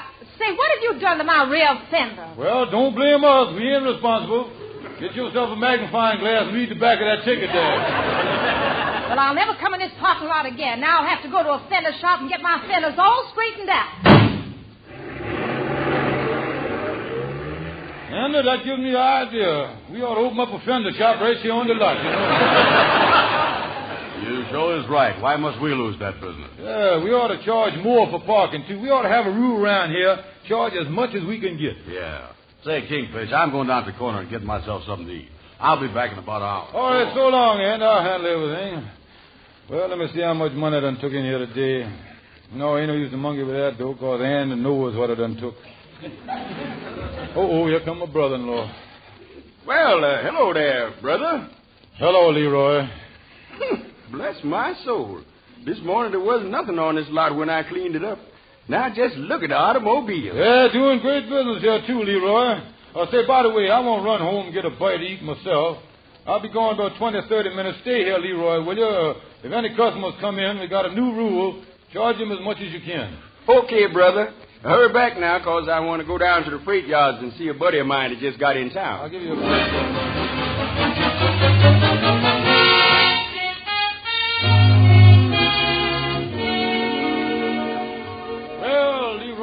I wasn't gone long, was I? No, Kingfish, you sure won't. Tell me this, has Andy Brown been back around here yet? No, I ain't seen him nowhere. Yeah, how was business while I was gone? Oh, I think it done very good. Here's the money right here, $600. $600? Mm-hmm. I sold that Ford convertible that was sitting right out front. Here's the man's name. Well, I'll drop back in a day or so. Goodbye, brother. Holy smoke, he sold a Ford. He thought this was a used car lot. Of all the messes to get messed up in, here I is again. Well, I got a right to sing the blues. I got a right to feel low down. I got a right to hang around, down around the river. A certain man in town just brought me down. All I see for me is misery. Got a right to sing the blues. Got a right to mourn and sigh. I got a right to sit and cry down around the river. I know the deep blue sea, the deep blue sea will be calling me. It's calling me. Say what you will and what you choose. I've got a right to sing the blues. I got a right to sing the blues. I got a right to mourn and sigh. I got a right to sit and cry down around the river, Man River, no, the deep blue sea will be calling me. Say what you will and what you choose, I'll sing the blues. What can I lose? I've got to sing the blues.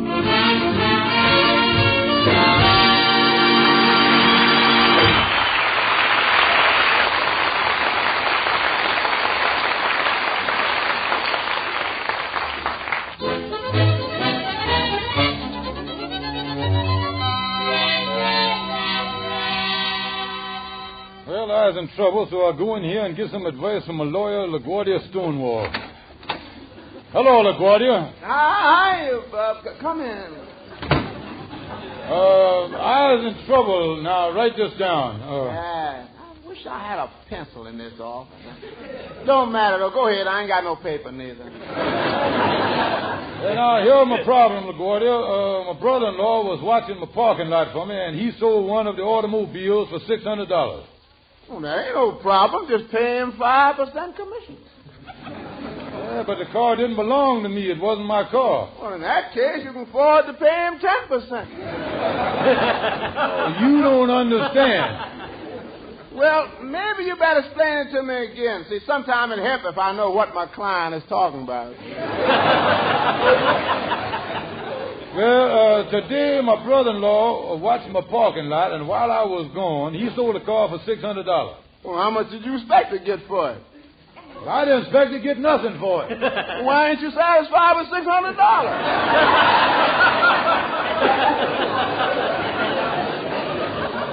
It ain't a question of being satisfied. The thing is, I don't deal in automobiles. I got a parking lot. Oh, your place is just a parking lot. Yeah. Well, it's lucky you come here for legal advice. I'm going to tell you something that you ought to know. Oh, what is that? You sold a car that didn't belong to you.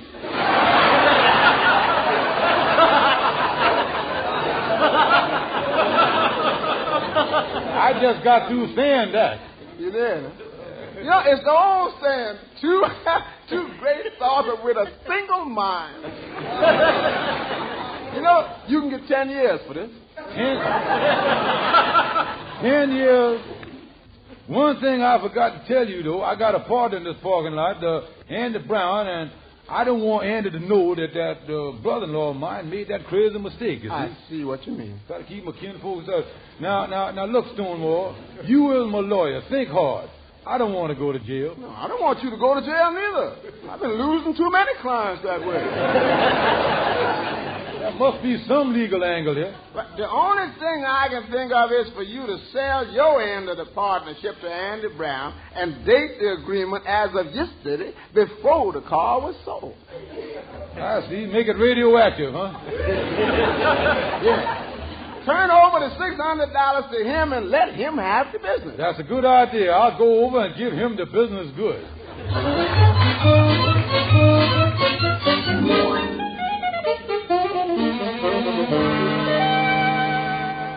Hiya, Kingfish. Where you been all this time? Oh, Andy, I just come from a checkup at my doctor's. Yeah, afraid I'm going to have to give up the parking lot business. Give it up? What's the matter with you? Well, according to my Dr. Kahulik that I went to, I can't stand the exhaust fumes. I've been breathing too much carbon peroxide, Andy. What is that? Well, I'm allergic to carbon peroxide. Yep, I went over there, and he gave me the allergic test. Good, huh? Yeah, I took off my shirt, and he scratched me with an exhaust pipe, you see. And I swole right up there. Good thing I had him already.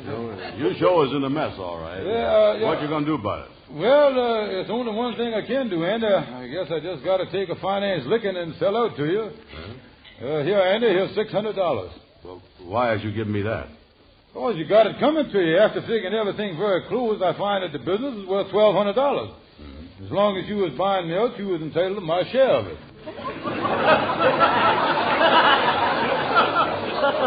Wait a minute here. You mean that you was really giving me $600 here? Well, what can I do about it, Andy? You got me over a barrel, that's all. I know when I was outsmarted. Well, what I can't figure out, Kingfish, is where you got this $600 that you just handed me. Well, I borrowed it on my unemployment insurance. No fooling. I didn't know they'd let you borrow on that. Oh, it ain't easy, I tell you that. You has got to prove to them that you ain't worked for a long time in the past and you ain't got no intention of working in the future. Otherwise, they'll class you as a bum and they won't give you nothing down there. Yeah, well, if you want to give me this $600 to buy my share, I certainly ain't going to argue with you. Yeah, well, you're doing the smart thing, all right. Now, if you'll just sign this contract and draw it up, that'll close the deal. Yeah, go read me the contract, will you? Read it to me. Oh, it's just a little thing that I whipped up to make it legal. Says here, I, Andrew H. Brown, hereby purchase the parking lot share of George Stevens. Mm-hmm. In this contract, Andrew Brown will hereafter be mentioned as the buyer, and George Kingfish Stevens will not be mentioned at all. Then I go on to say here, and it will be... Immediately forgotten the Kingfish was ever in the whole business. Hold it. Wait a minute now. Listen, the clause in that contract just whizzed by me there. It's the newest form of contract. Some of the clauses are a little faster than others, you see. Yeah, that last one you read is like trying to see a jet plane in the sky. I was listening over here, and you was reading over there. They get by fast, don't they? Then the contract just go on to say that you was the sole owner of the lot as of yesterday. As of yesterday? I was buying the lot today. I know, but the contract won't go into effect till tomorrow, and tomorrow it'll say as of yesterday, and that'll mean today. See what I mean? The thing kind of reverberates back there. Wait a minute now. Today is yesterday, and tomorrow is, well, I guess it'll come out all right. Okay, I'll sign it. Oh, great, Andy, great. Congratulations, Andy, on becoming the sole owner of the parking lot by yourself as of yesterday. Yeah, well, thanks, Kingfish. Maybe I can go in another business with you again sometime. Maybe, but who knows what you'll feel like doing 10 years from now. Huh?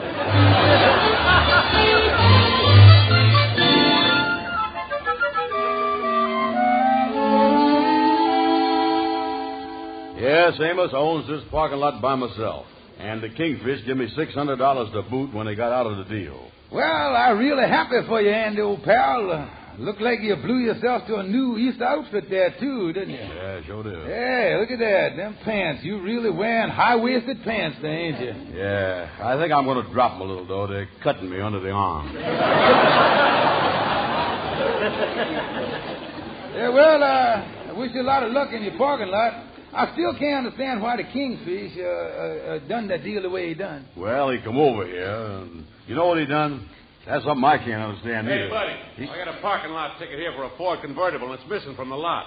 Oh, sure it ain't on here, huh? No, it ain't. It's gone, I tell you. Gone? Well, I tell you, what... I know, mister.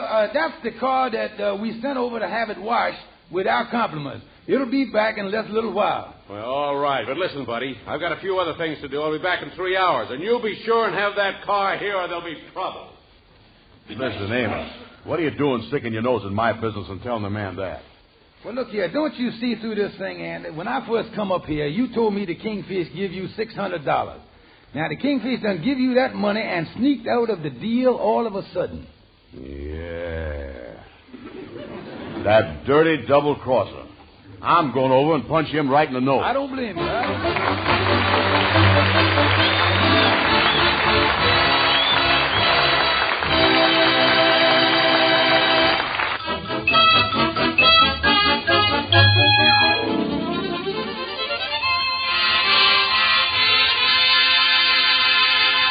Oh, me, here come Andy down the hall. He got that knowing look on his face. What'll it do? I got to protect my brother-in-law. Kingfish, I'm going to give you exactly 1 minute to tell me about that $600 and that missing automobile off that parking lot. Let me roll up my sleeves here. I'm going to beat you to an inch of your life. Wait a minute now. Don't hit me, Andy. I tell you, don't hit me now. All right, what is it? Come on. You see that fist there? Wait a minute. I'll tell you the truth. Look here. Don't hit me now. I had some crazy fellow watch the parking lot for me. He thought it was a used car lot, and he sold the car. But I'm going to help you, Andy. Claire is. Help me how? Yeah, well, look here. I got the man's name that bought the car, and we'll go over and give him $600 back. Yeah, but it's only one trouble with that. I done spent $100 of it for an Easter outfit. Oh, me. Well, the man ain't going to sell us back the car for $500. We got to find some place where we can borrow $100. Yeah, Shorty the barber. Come in. Look who's here. I'm glad to see about the cook. When I get hired, fellas. Shorty, look here. We is up against it. Do you know where we can get $100? Oh, that's as easy as rolling off a lot. I got a bank account that's got 1,000. There's a fellow over here on Lennox. Now look, you can now. I think you better. That is. I would get it. There it is, right there. You see. Yeah, you know, Kingfish, he might have something there. Repeat that last thing again, will you, Shorty? Yeah, you see what I was saying? That all you have to do when you. Listen, forget that, Shorty. You know where there's a good loan company. Oh, yeah, there's a great loan company right around the corner on Lennox. I once borrowed some money from him to buy a brand new automobile. To buy a brand new automobile, huh? Yeah, but the loan company kept the car that I bought for security and held it till I paid for it. Did you get the car back? Well, I made the last payment today, and I just got the car, but who wants to be seen driving around a 1918 Essex?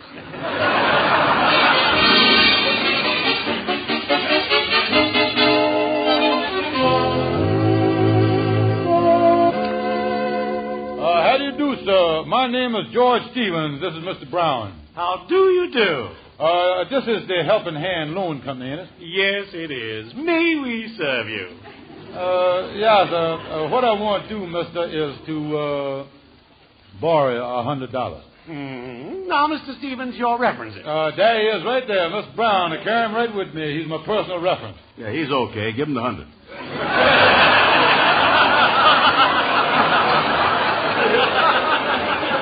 Well, just a minute. By the way, mister, your rates here, your rates is cheap rates, ain't it? Oh, very cheap. We charge practically nothing.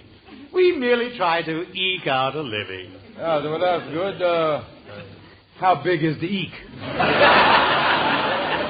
First, your name and address. So if you'll just fill out this card. Yeah, sir. Give me the thing. Here you are. That'll be 15 cents. 15 cents for the card. Yes, that's to cover the cost of printing them. We use so many cards here. Our printing bill is fantastic. Yeah, so here are the 15 cents. Can I borrow your pen there, please? Certainly. Thank you. There's a 10-cent service charge for the pen. Yeah, sir. I got the dime ready here. Tell me this. Do the ink go with it? The ink is compliments of the company. Yes, sir. Yes, sir. Well, right down here. There you is, name and address. The ink is still wet there. Well, I have a blotter. No, I can't afford that. I'll blow on that. Go ahead. Give him the $100, mister. Go ahead. Well, do you, Mr. Brown, feel qualified to be a reference for Mr. Stevens? Oh, yes, sir. You ain't talking to no bum, you know. Look here. There's $500 right there. See it? It's loaded. Mm-hmm. Well, do you think he's worth $100 security? Oh, sure. Well, suppose you put up $100. Just as security, mind you. Well, all right, sir. There you is. There's 100. Fine. I'll take this 100 and give it to Mr. Stevens. There you are, Mr. Stevens, $100. And you come in and make your regular weekly payment.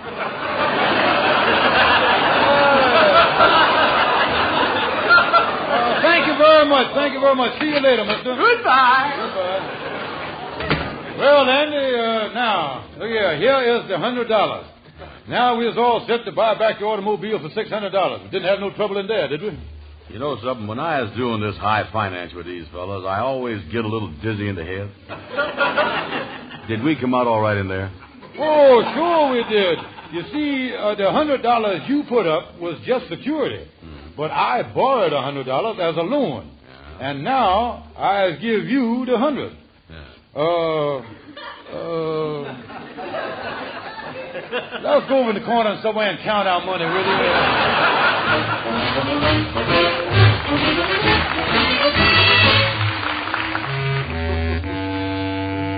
Kingfish, like I told you over the telephone, I raised the money, paid the man off with a Ford car, and that mess is over. Well, now, Brother Andy, since you phoned me, I know all that, and that's why I brung this contract over to you to sign, giving me back the parking lot. And I'll tell you why. You were such a good friend that I don't want to see you get in trouble like that, because them things are serious, Andy. They sure is. Yeah, now, I've taken this parking lot back off your hands because I love you. Yeah. Here, sign the contract. Give me the lot. Okay, I'll sign it. There you is. Now, the parking lot is all yours. Oh, thanks, Brother Andy, thanks. By the way, where did you ever get the money to add to the $500 to pay the man for the food? Well, while I went to lunch a while ago, I had that stupid brother-in-law of yours watch the lot for me, and he sold the Lincoln Continental for $100.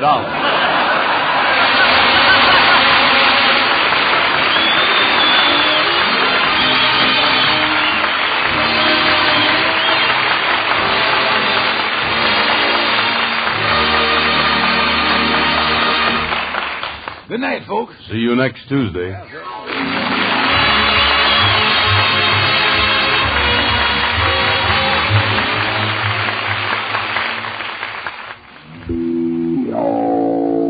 I never realized why I was never asked to the women's luncheon until I heard that awful whisper. Let's not invite her. You know, B.O. The way to stop those whispers is to take a daily bath with Lifebuoy. Lifebuoy is the only soap especially made to stop B.O. What's more, scientific tests prove that a daily bath with Lifebuoy helps build up increasingly better protection against B.O. Play safe. Bathe with Lifebuoy. You don't want people to whisper, B.O. Get Lifebuoy.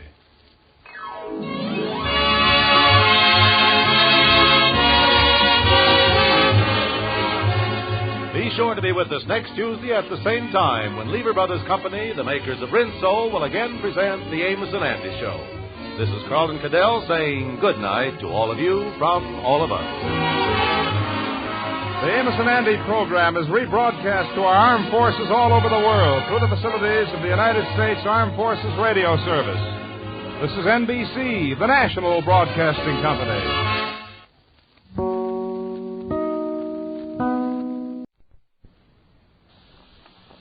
Luster Cream Shampoo for soft, glamorous, caressable hair, and Colgate Dental Cream to clean your breath while you clean your teeth and help stop tooth decay bring you Our Miss Brooks, starring Eve Arden. And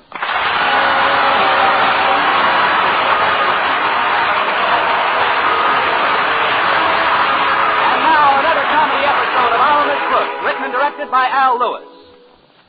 Many teachers returning from their vacations, well-tanned and rested, are looking forward to resuming their duties tomorrow morning.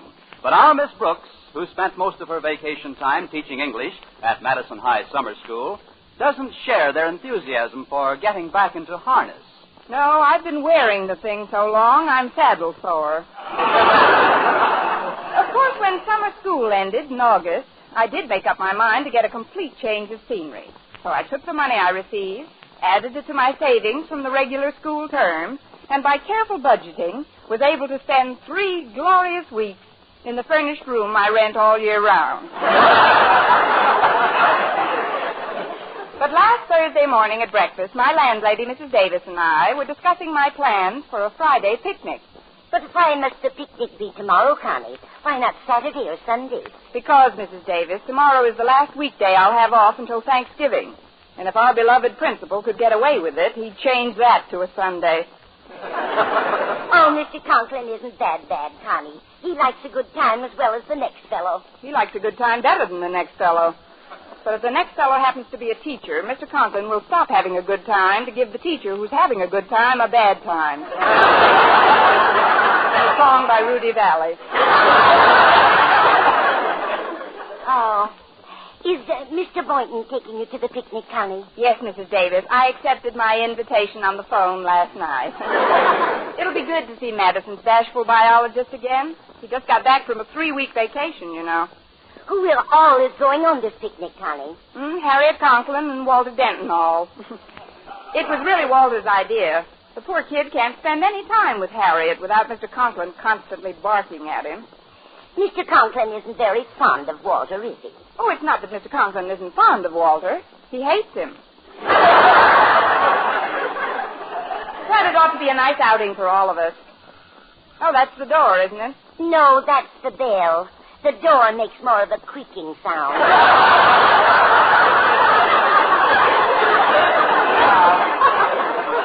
Well, I'll answer it. I need the exercise. If you want me, I'll be in the backyard, Connie. I've got to prune the peach tree. Why, it's Mr. Boynton. Come in. Good morning, Miss Brooks. I brought this basket over for the picnic tomorrow. Do you think it's big enough for us? I don't know, but it might be fun trying it on. Oh, you mean for sandwiches? Well, it seems sort of small, but the basket can wait. I want to know all about your vacation. Where you went, what you did. Well, I just went up to Eagle Springs, had a beautiful cabin, did a little fishing, played some golf and tennis. I did a little rowing, too, and at night they had a campfire and we broiled or barbecued steaks. And after that, there was usually a movie or some entertainment at the casino. Well, that's all there was to it. You should have asked for your money back. Did you do any dancing at the casino, Mr. Boynton? Dancing? Yes, I did dance a little. With whom? Oh. I didn't dance with anyone, just by myself. You know, I'd get off in a... I'd get off in a dark corner of the casino and sort of waltz around in time to the music. It's nice that way. If you get bored, you can always cut in on yourself.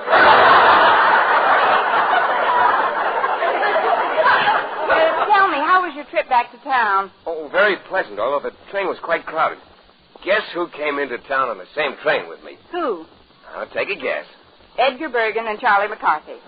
No. Charlie McCarthy alone. No, Miss Brooks. No, it was Wallace T. Hewitt. It was? Yes, ma'am. Wallace T. Hewitt himself? That's right. Gosh. Who's Wallace T. Hewitt? I'm surprised at you, Miss Brooks. I thought every teacher knew the chairman of the State Board of Education. Oh, it was that Wallace T. Hewitt. Did you ask him for a raise, Mr. Boynton?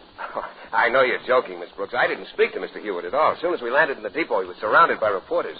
Well, he's a power in educational circles in this state. It was all I could do to get a glimpse of him. What does he look like? Oh, he's quite short, almost completely bald, with a little wispy mustache and small beady eyes behind thick glasses. Good-looking boy. And although he's very stout, he moves along rather briskly, like a penguin. I wonder what he's doing in town. Maybe shopping around for a new tuxedo. But let's not talk about the Board of Education, Mr. Boynton. Time enough for that when school opens next Monday. You're right, Miss Brooks. You haven't had a real vacation this summer. This picnic tomorrow ought to be... Oh, it's the phone. Excuse me, Mr. Boynton. Hello? Hello, Miss Brooks. This is Mr. Conklin. Oh, how are you, Mr. You'll have Conklin? to dispense with the amenities, Miss Brooks. I'm calling to inform you that Madison High School will open tomorrow morning at the usual time. Tomorrow? But school doesn't start till Monday. I said, Miss Brooks, that our school opens tomorrow. But, Mr. Conklin, Monday is September 12th. All schools open on the 12th. I'm beginning to feel as if I were talking into a thermos bottle. Miss Brooks, just a short time ago, I received a telephone call from Mr. Wallace T. Hewitt, chairman of the State Board of Education. Although I've never met Mr. Hewitt, he notified me of his intention to visit my office in the morning. Naturally, I expect a 100% turnout from faculty and student body alike to help me welcome this most distinguished visitor. But, Mr. Conklin, we've got a picnic planned for tomorrow. In a few minutes, Walter Denton's going to take me shopping. Walter Denton? Please, Miss Brooks. I've asked you before, and I beseech you again. Don't mention that name so soon after breakfast. What my daughter sees in that lame-brained dunce is more than I can... Oh, but there's no time for that now. Until tomorrow morning, Miss Brooks, it's au revoir. Au revoir to you, Mr. Conklin. Well, there goes our picnic, Mr. Boynton. Where? Down the drain, I'm afraid. Your precious Mr. Hewitt has decided to honor our fair school with a visit tomorrow morning. So Mr. Conklin's ordered us all back to greet him. Tomorrow? But school doesn't open officially until Monday. Believe me, Mr. Boynton, I delivered that message with all the feeling my parched little throat could muster. But the answer's the same. It's the Bastille at dawn.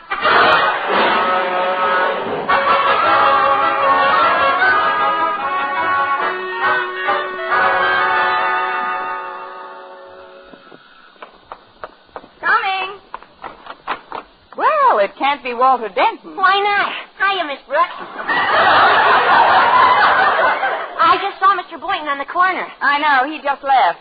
Walter, I've got some sterling news for you. Your news will have to wait, Miss Brooks. I've got the bulletin of all time. Oh, you have? Sure. Listen to this. You know how Mr. Conklin hates me.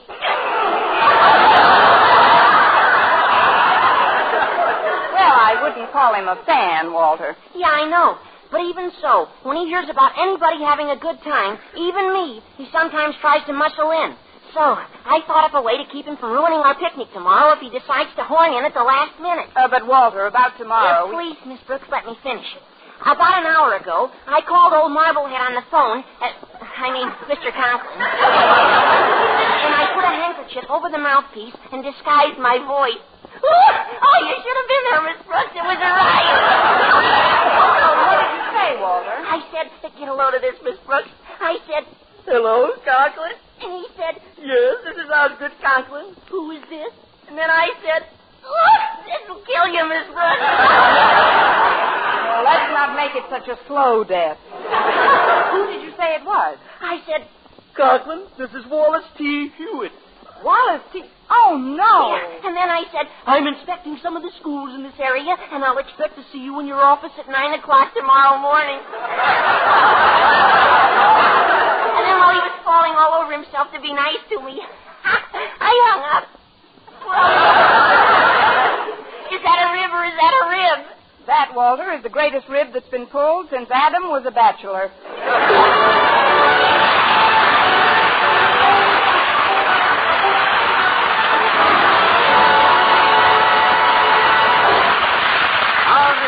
Starring Eve Arden will continue in just a moment, but first here is Vern Smith. Now, dental science reveals a startling discovery in the fight against tooth decay. Proof that always using Colgate dental cream right after eating helps stop tooth decay before it starts. Continuous research, hundreds of case histories, makes this the most important news in dental history. Eminent dental authorities supervise hundreds of college men and women for over a year. One group always brushed their teeth with Colgate right after eating. The other followed their usual dental care. And here are the amazing results. The group using Colgate dental cream as directed showed a startling reduction in average number of cavities, far less tooth decay. The other group developed new cavities at a much higher rate.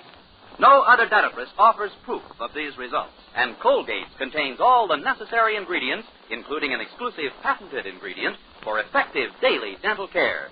No risk of irritation to tissues and gums, and no change in flavor, foam, or cleansing action. As always, Colgate cleans your breath while it cleans your teeth. The Colgate now at your dealers is the same formula used in the test. Always use Colgate Dental Cream right after eating to help prevent new cavities, help stop tooth decay before it starts.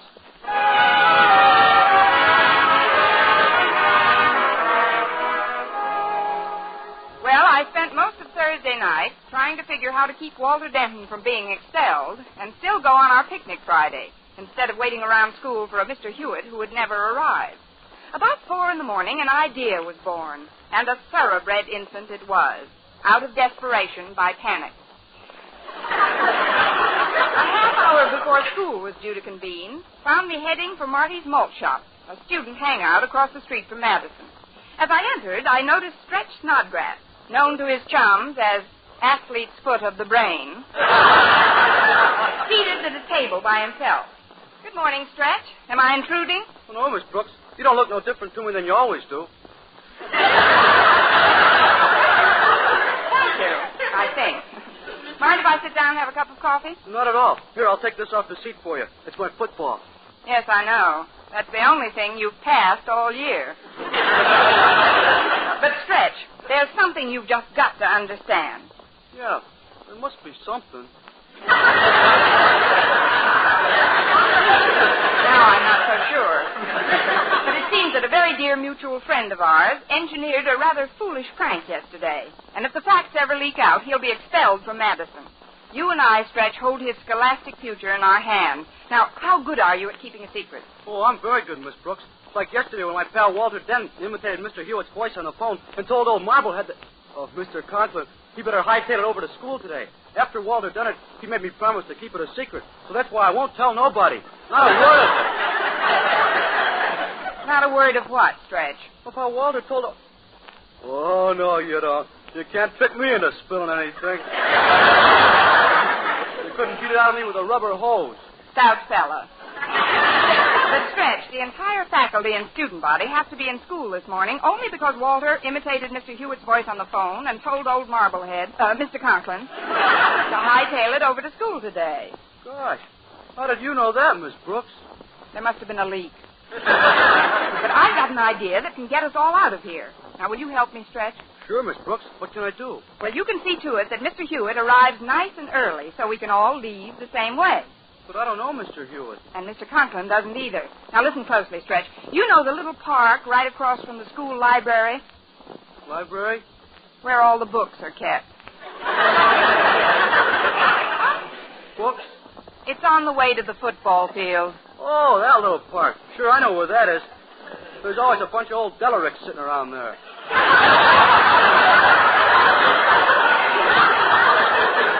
Old what? Delericts. You know, bums, sort of. Oh, now we're getting somewhere.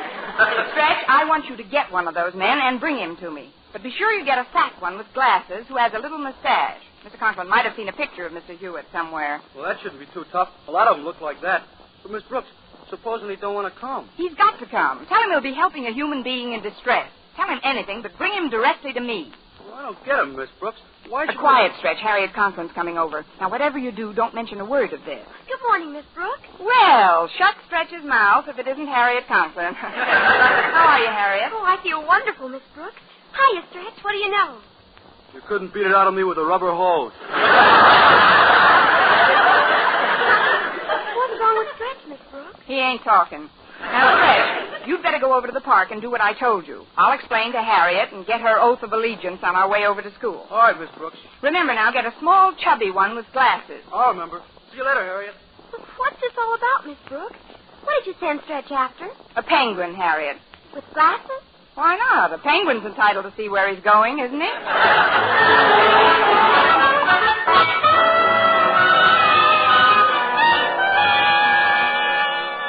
I don't understand this. Boy, of all the people in the park, why did you have to pick on me?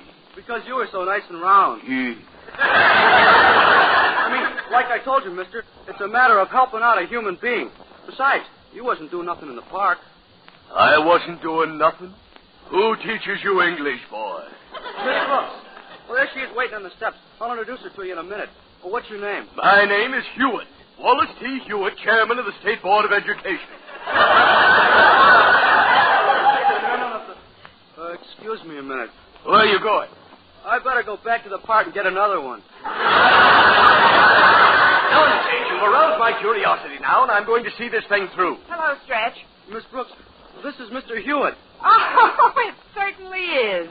Oh, he's perfect, Stretch. Yeah. Perfect.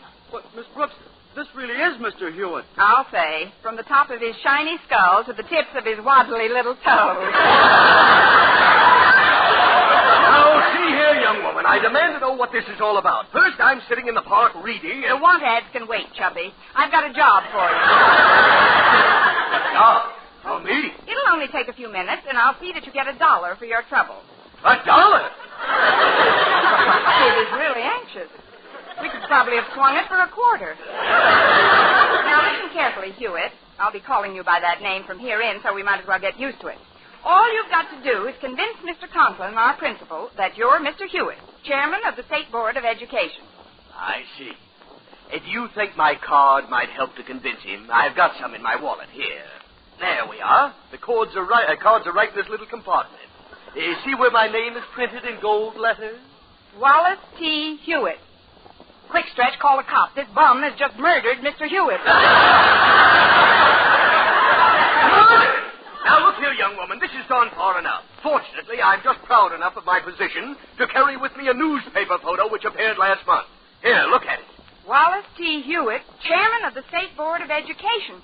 Stretch, it's him. Sure, it's him. Of course it's him. And me. Oh, why, Mr. Hewitt, we knew it was you all the time. You did, huh? But you said I waddled and that I murdered myself. Well, that was all part of the joke, Mr. Hewitt. You see, one of our teachers came back on the same train with you from Eagle Springs. You didn't see him, of course, but he couldn't help observing what a jovial, good-natured, jolly sort of person you are. Well, I do have quite a good sense of humor about some things. But another explanation seems in order, Miss Brooks. Why are so many students roaming about the campus? School doesn't start until next Monday. Well, that's because our principal, Mr. Conklin, wanted us to get a head start. Really? Well, that is unusual. I'd like to meet Mr. Conklin while I'm here. Oh, no, you wouldn't. He's not in on the rib. Huh? I mean, that is, with such a distinguished visitor, I'd like to tell him you're here first. You know, give him a chance to run a comb through his tie and fix the knot in his hair. But, my dear Miss Brooks... Oh, please, Mr. Hewitt, take a little stroll around the grounds, and I'll meet you at Mr. Conklin's office in a few minutes. Well, if it'll make you feel more comfortable to announce me. But how will I find Mr. Conklin's office? You can't miss it. When you come back to the main building, you'll see a door with a gray-haired English teacher in a straitjacket in front of it. Just push me aside and walk right in.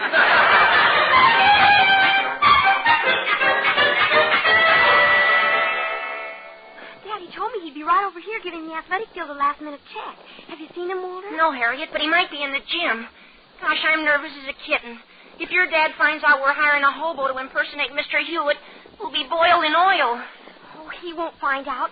We'll just have to be real cagey about it. I wonder where Daddy could be. I'm right here behind the handball court, my dear. Mr. Conklin! So I'm to be duped, am I? By an impersonator, eh? A hobo, eh?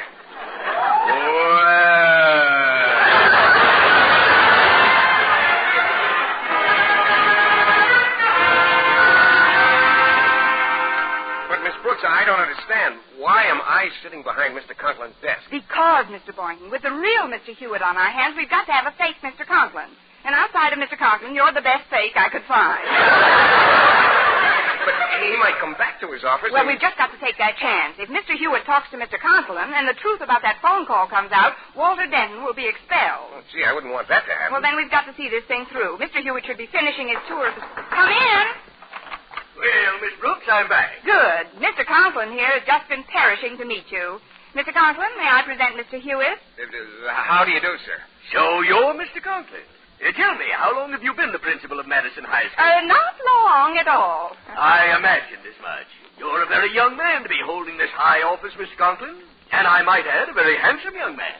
Isn't he a doll? And he's so Mr. Hewitt. You won't catch many principals jumping the gun like this, coming to school ahead of time. Hey, that's very true, Miss Brooks. I'll certainly mention this in my report to the board. I'm returning to the state capitol in a couple of hours, you know. Oh, really? Then we wouldn't want you to miss your train, sir. Now that we've met you, maybe we ought to let you get out. But fast. I'll show you the shortcut to the bus line if you'll just follow me out this door. And we've got... Going somewhere, Miss Brooks? Not me. I'm rooted to the spot. Good. And this, I presume, is Mr. Hewitt? That's right. Mr. Wallace T. Hewitt? Yes. Chairman of the State Board of Education? That is correct. Get out of this office, you hobo! Hobo! Pick up your spindle and hit the road! This has gone far enough. Mr. Conklin, did you hear what I just heard? Of course I heard. Miss Brooks, what's the meaning of this? Something wrong, Mr. Hewitt? Wrong? This hobo just called me a hobo. Do I have to show everyone in town my picture in the paper to prove I'm not a vagrant? Here, take a look at this, you oaf. Wallace T. Hewitt, chairman of the state. Yeah. It's you. Yes, it's me. And I'm going to see that the board hears of this outrageous affair. Now, what's your name? My name? Yes, your name. My name is Denton, Walter Denton. I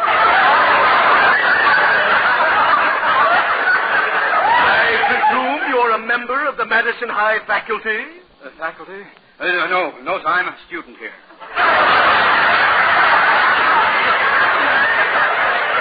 Student?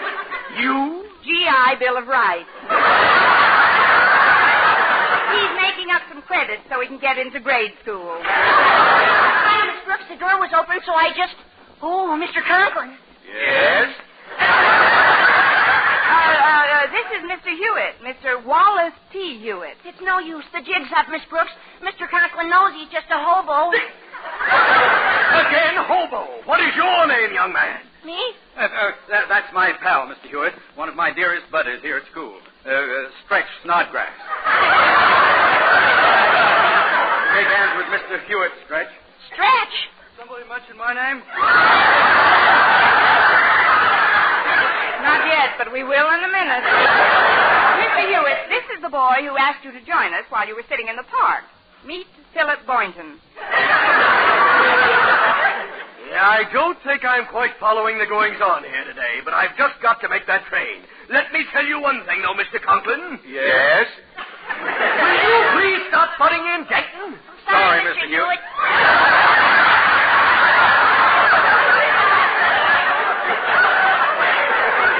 They've been with the Glee Club too long.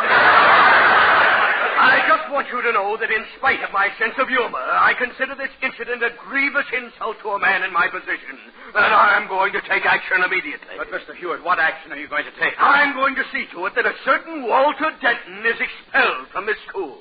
Expelled? Expelled? Expelled. Boy, I'm glad I'm not in their shoes.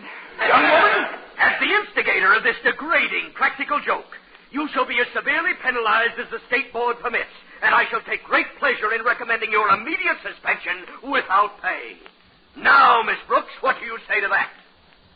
Well, Miss Brooks? Miss Brooks? Who's Miss Brooks? What? Well, if you're not Miss Brooks, then who are you? Mr. Hewitt, shake hands with Sam, the janitor.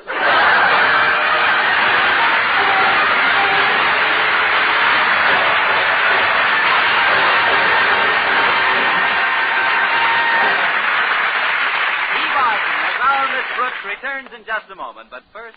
Dream girl, beautiful luster cream girl. Tonight, yes, tonight, show him how much lovelier your hair can look after a Luster Cream shampoo. Luster Cream, world's finest shampoo. No other shampoo in the world gives K. Dumit's magic blend of secret ingredients plus gentle lanolin. Not a soap, not a liquid. Luster Cream shampoo leaves hair 3 ways lovelier. Fragrantly clean, free of loose dandruff, glistening with sheen, soft, manageable. Even in hardest water, Luster Cream lathers instantly. No special rinse needed after a Luster Cream shampoo. so gentle, Luster Cream is wonderful even for children's hair. Tonight, yes, tonight, try Luster Cream Shampoo. Dream girl, beautiful luster cream girl, you owe your crowning glory to a luster cream shampoo. And now, once again, here is our Miss Brooks.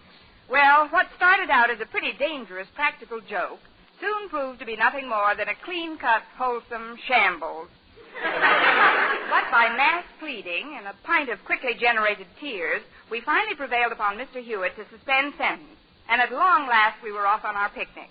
In less than an hour, Mr. Boynton had driven us about 30 miles from town. Well, it took us a little while, but we can still have some fun. Sure we can. It's a beautiful day and the ride's just swell.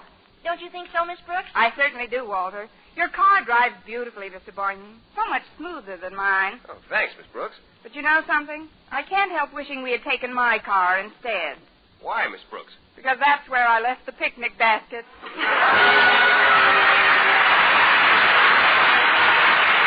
Next week, tune into another Our Miss Brooks show brought to you by Luster Cream Shampoo for soft, glamorous, caressable hair and Colgate Dental Cream to clean your breath while you clean your teeth and help stop tooth decay. Our Miss Brooks, starring Eve Arden, is produced by Larry Burns, written and directed by Al Lewis, with music by Wilbur Hatch.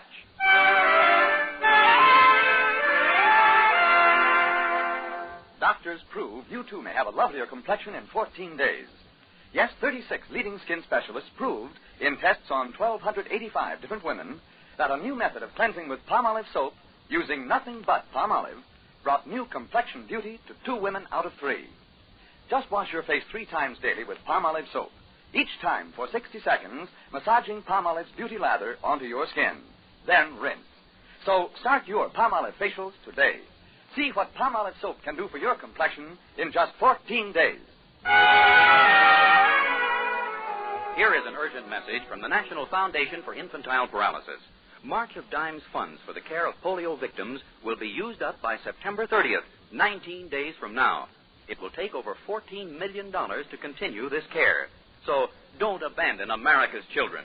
Send your dimes and dollars to polio, care of your local post office now. For mystery liberally sprinkled with laughs, listen to Mr. and Mrs. North, the exciting, fun-packed adventures of an amateur detective and his beautiful wife. Tune in Tuesday evening over most of these same stations. And be with us again next week at this same time for another comedy episode of Our Miss Brooks. Bob Lamont speaking. This is CBS, the Columbia Broadcasting System.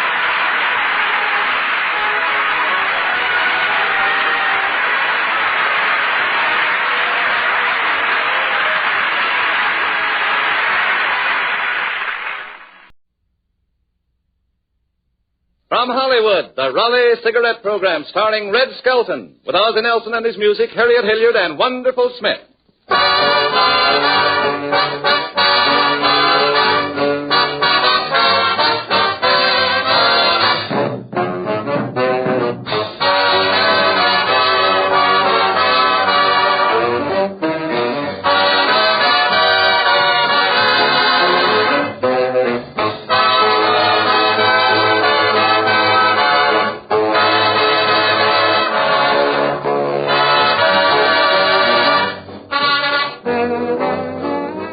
Skelton will be with you in just a moment, but first, a message from our sponsor. Smokers, in cigarettes, it's the tobacco blend that makes the big difference. That's why Raleigh cigarettes are so outstandingly better. Raleigh's give you a better blend, a golden rich tobacco blend. Everything is done to make Raleigh's exclusive blend absolutely perfect. The tobaccos are selected with exacting care and then slowly mellowed for rich, full flavor. And only the more expensive tobaccos are used. The golden tobaccos that experts will tell you are choicer. And not just 1 or 2, but 31 different domestic and imported tobaccos are delicately blended by the world's most skilled tobacco blenders. Truly, Raleigh's Golden Rich Blend is a masterpiece of tobacco blending, the world's finest blend.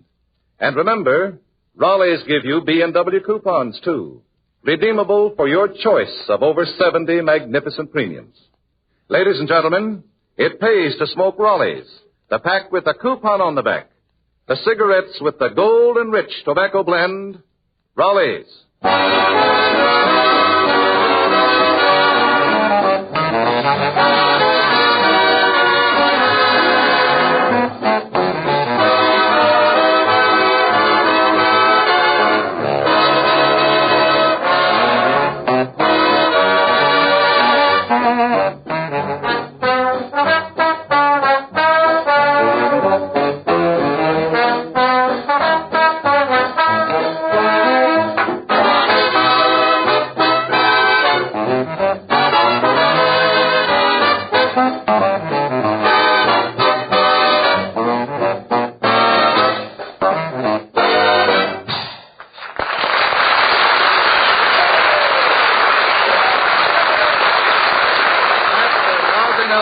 Orchestra playing Yours All For You. And here's something else all for you. Metro-Goldwyn-Mayer's bright young comedian, the star of our show, Red Skelton.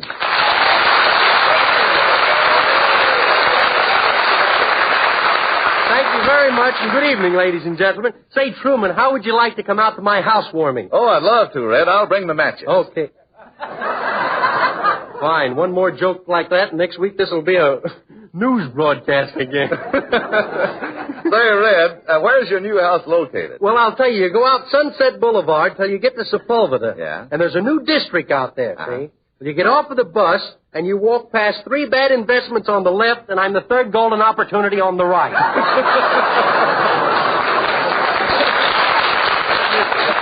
I think I can find it. How many rooms in your house? Well, there's 5 rooms. That's counting the bathroom. The bathrooms don't count. Mr. Bradley, I was brought up different.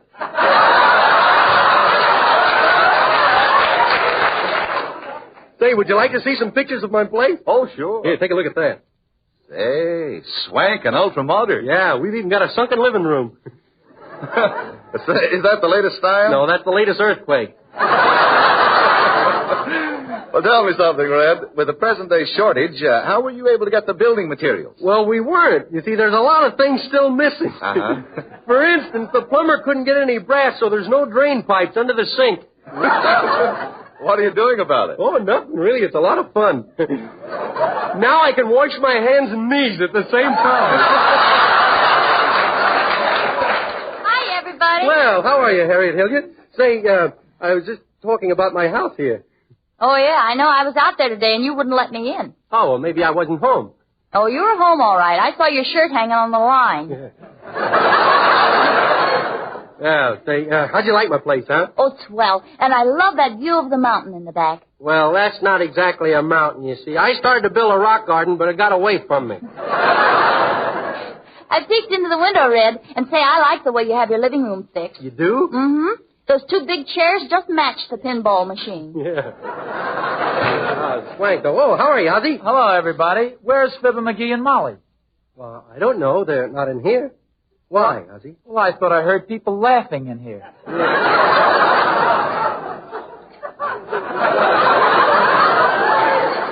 Another remark like that, and you'll be replaced by a famous 3-piece orchestra. A 3-piece orchestra? Yes, a friend of mine. A piano, a stool, and the guy sitting at it.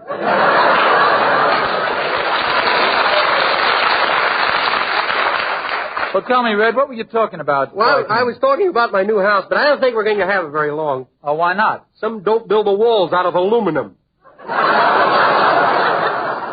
Say, I like your upstairs. Yeah, did you have fun riding the escalators? Oh, gee, have you got an escalator? Yeah, I made a deal with the May Company. You see, I sleep in their window and they sell hats in my bedroom. Listen, before it slips my mind, Red, where did you get that novel wallpaper? Boy, that sure is fancy looking. Well, you see, the paper hangers couldn't get wallpaper on account of the shortage, see? So instead they used rolls of piano music. You know, I think it looks good. Yeah, it looks all right, but every time I sneeze, the walls play flamingo.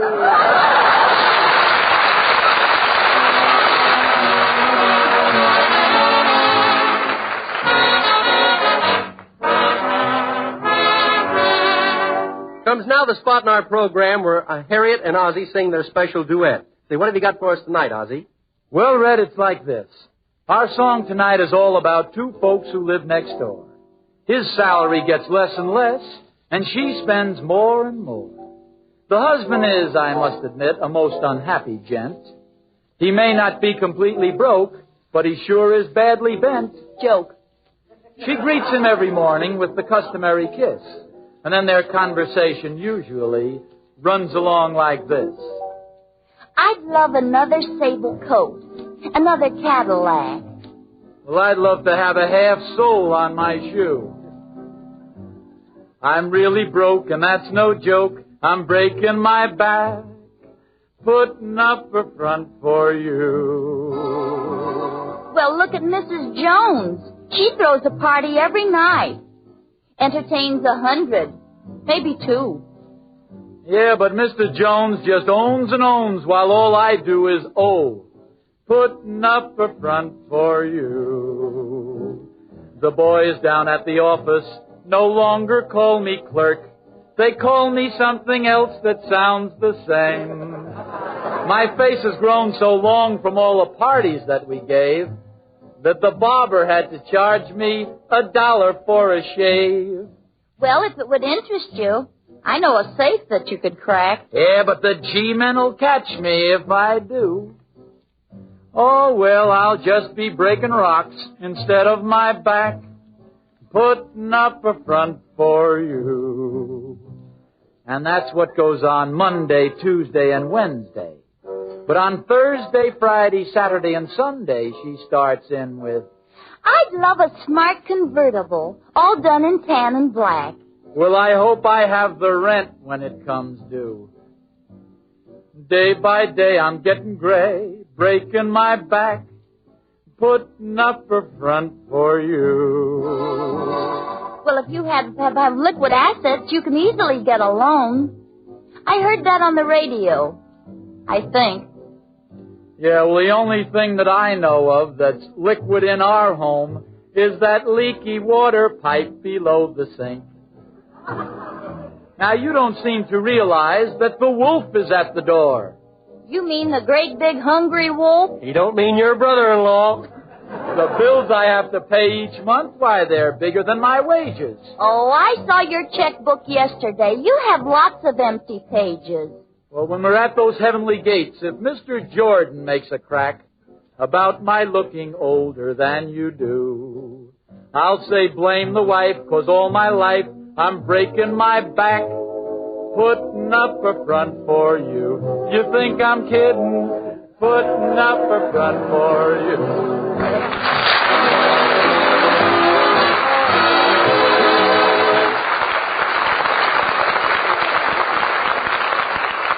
That was Ozzie and Harriet singing I'm Breaking My Back, Putting Up a Front from You, for you, from the opera of the same name.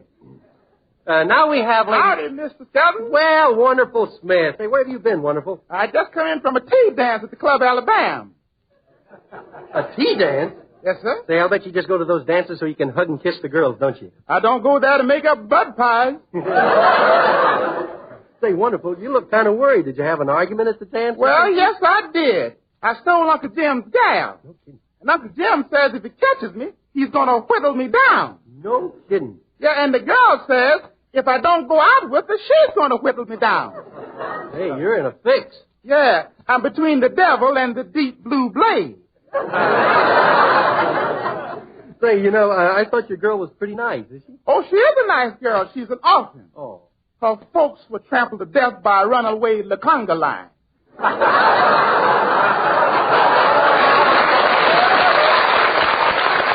Well, that's too bad.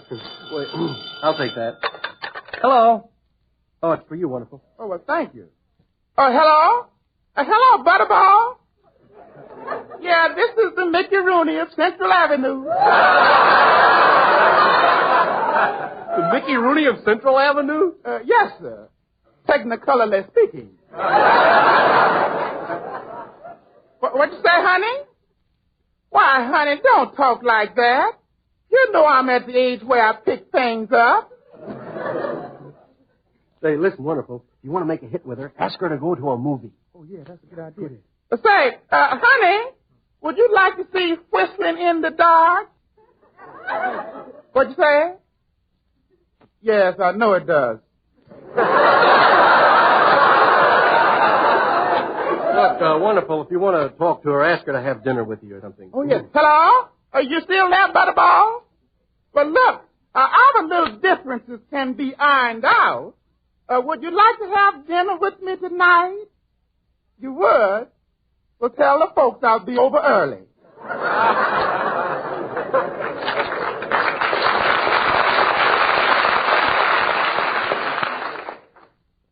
I wonder why you hang up like that.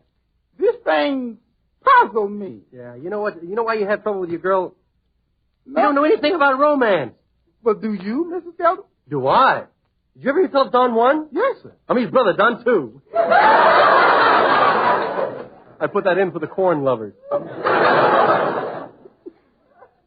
Mrs. Kelton, yeah. Every week you show us different types of people. Maybe you could show me some of those different types of fellas saying good night to the girl. Okay, wonderful. We'll do that. To start off with, we have a fella saying good night to his girl who's very bashful. He's only known her for about 3 years. Well, here we are. Got you home early, didn't I? Did you like the show? Yeah. Gee, wasn't Gene Autry wonderful? Yeah. Did you see him? He killed 15 Indians with a Hut-Sut song. Yep, he shot him right between the Ralston and the Rillerall. Gee, it was romantic. Yeah. Step a little closer, Red. Oh, I better not. I might touch you. Oh, come on, be regular. Oh, no, take your hand off my shoulder. Gee, you're bashful, aren't you? Yeah, I am bashful. I'm so bashful I have to have slacks on my lamb chops.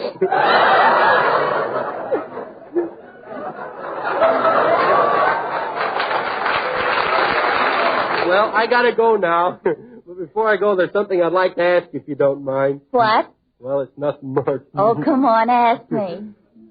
Gee, you have pretty teeth. Are they yours? I mean,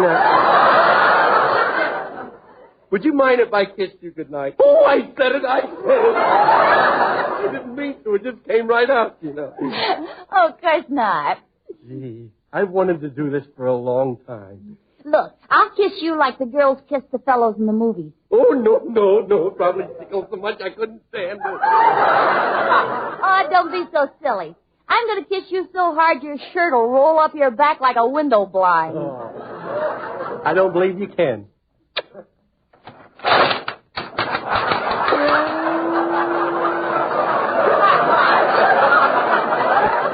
Well, how about that?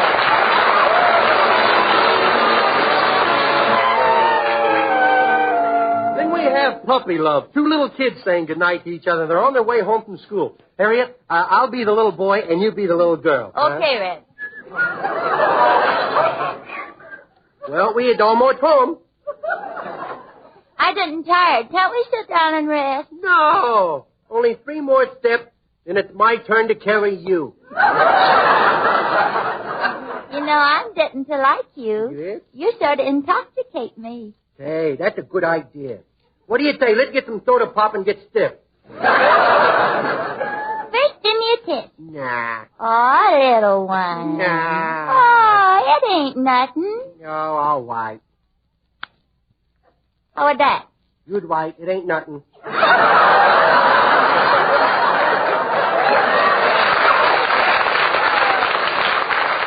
want to hold my hand, Richard? Yeah, you got nice soft hands. Just like chicken liver. Well, this is where. Yeah. I hope you won't wink at that little girl with the pigtails. Why? I don't like her. Her neck's dirty. Hmm?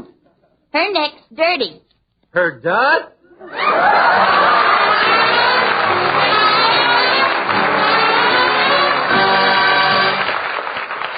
Then we have the college student saying goodnight to the girl. He's only known her for about 10 minutes. They're just coming home from a jitterbug dance.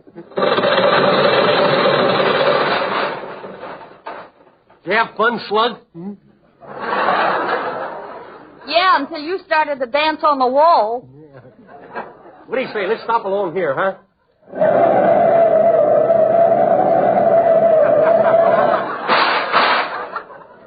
Let's go back and try it again.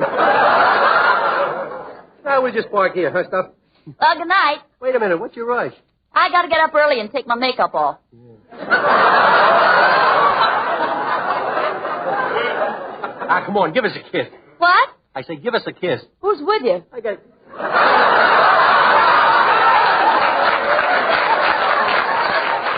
Ah, come on, how about a smoochie? Gee, you're handsome. Yeah. What big, strong padding you have in your suit. Yeah. Ah, come on, give me a kiss, huh? Aren't you going to tell me you love me? Hey, what's gotten into you? Come on, give me the kiss and cut out the commercials. Here, I'll kiss you like they do in the movies. Come on, here, bend back in my arms. Gee, ain't you skinny?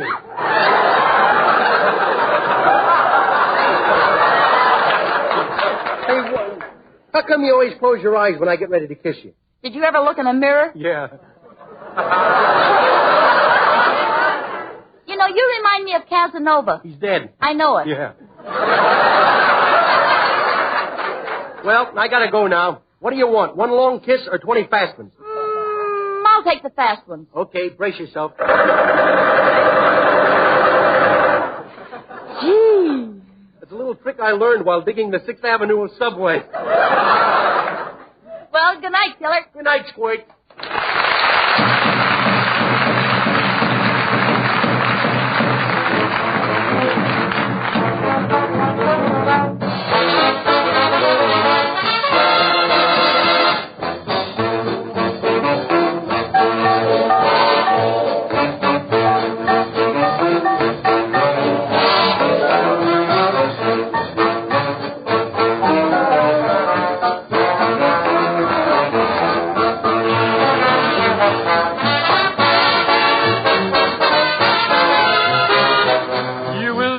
When it hits you, yes indeed.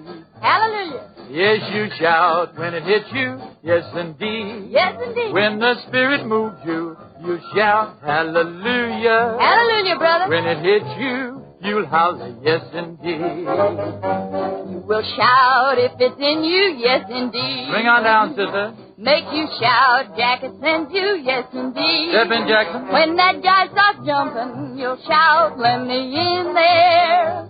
When it hits you, you'll holler, yes, indeed. Oh, yes, indeed.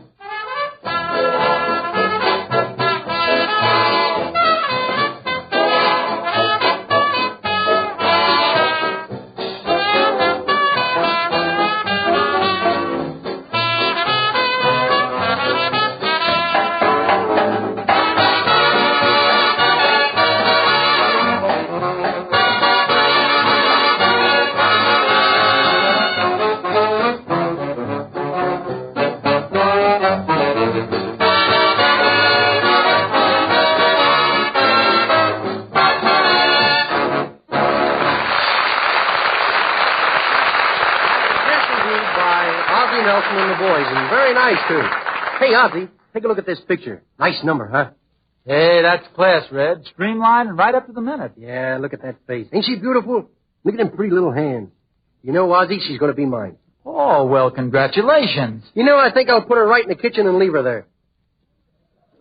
You don't think she's going to give you any trouble, do you, Red? No, I'll just keep her well oiled. Come on, break it up, you guys. Always talking about dames. What do you mean, dames? We're talking about the swell electric clock I'm going to get with my Raleigh coupons.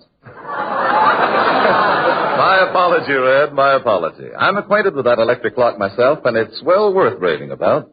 And, friends, that's only one of the many luxury premiums you can get with Raleigh coupons. There are over 70 more, each one really magnificent, something you'd be proud to own. And you get them just by smoking Raleighs, the pack with the coupon on the back, and saving those valuable coupons. Now, we have a 60-page catalog picturing in full color all the Raleigh premiums, and it's free. For your copy, just drop a postal card to Raleigh in care of the station to which you were listening. And while you're out mailing that card, pick up a pack of Raleigh cigarettes. They're a smoother, milder, tastier cigarette because they give you a better tobacco blend, a gold and rich blend. You'll find, friends, it pays to smoke the pack with a coupon on the back, Raleigh cigarettes.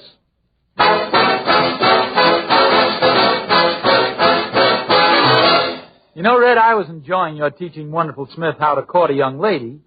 Gosh, you must have been in love with a lot of girls to observe so much. No, I was only in love with one girl, but she jilted me. You know, I was so heartbroken that I went to Glendale to forget her. Then I went to Huntington Park to forget Glendale. Well, what I was getting at, yesterday, was Navy Day. Oh, yeah. So I thought you might know something about a sailor courting a girl. Yeah, say, that's a good idea. What do you say? Let you and me be a couple of ordinary sailors just off a tramp steamer, and we're off to see our girl.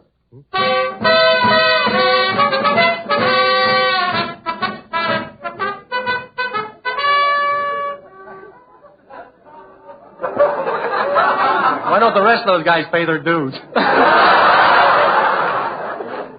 Well, here we are.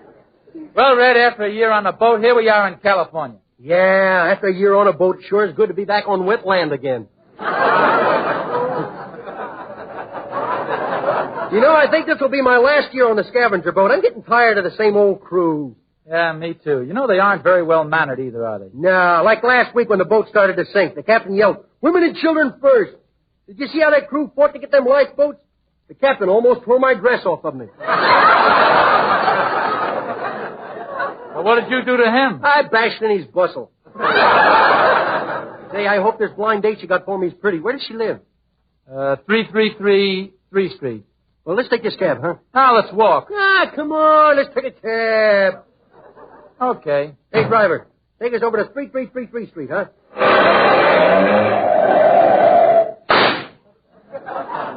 Well, here we are. Boy, that's the fastest I ever crossed the street. Well, here's where the girl lives. Oh, boy, a girl! Say, do you think her folks will be there, or can I ad-lib? I think you're going to like this girl, Red. Gee, I hope she won't be like that last gal you got me. Boy, she was dumb. Oh, no, she wasn't. Oh, no. She was so dumb that on a quiz show they wouldn't even let her sit in the audience. Now, there's one thing you got to be very careful of with this girl who lives here. What? She's a husband seeker. Yeah? Now, look out. She don't trick you into marriage. Ah, don't worry. Hey, what time you got? 7 bells. I'm a half a bell slow. Well, let's go in, huh? You go in, I'll go down and get my girl. Okay. Hey, fix yourself up before you go in there. All right. Go on, comb that red hair of yours. All right. Well, your hair ain't red, it's rusty. Well, I'll see you later.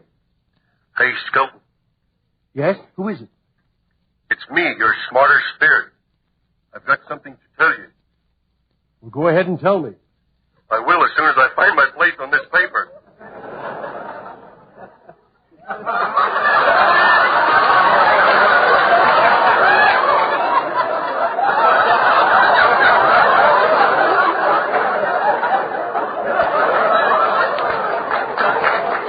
I'm also your dope spirit, too.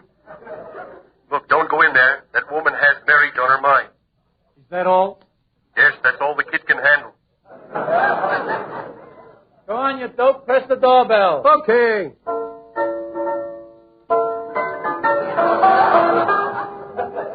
Say, I got a strange feeling. Something's trying to tell me that this girl wants to get married.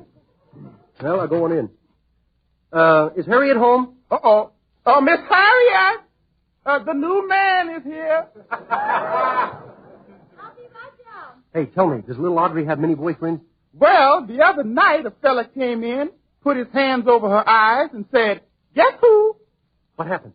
She called out the entire list of the local draft board. Uh-oh, I think I better get out of here. Well, did you step in and let me close the door? All right.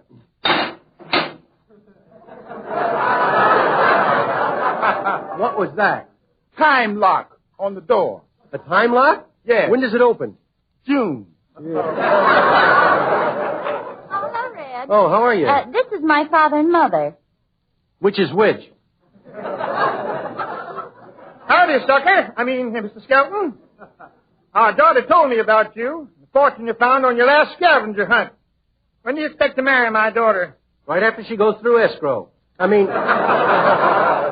I don't want to marry her. What are your intentions? Now, wait a minute. Let's not get nosy, Bob.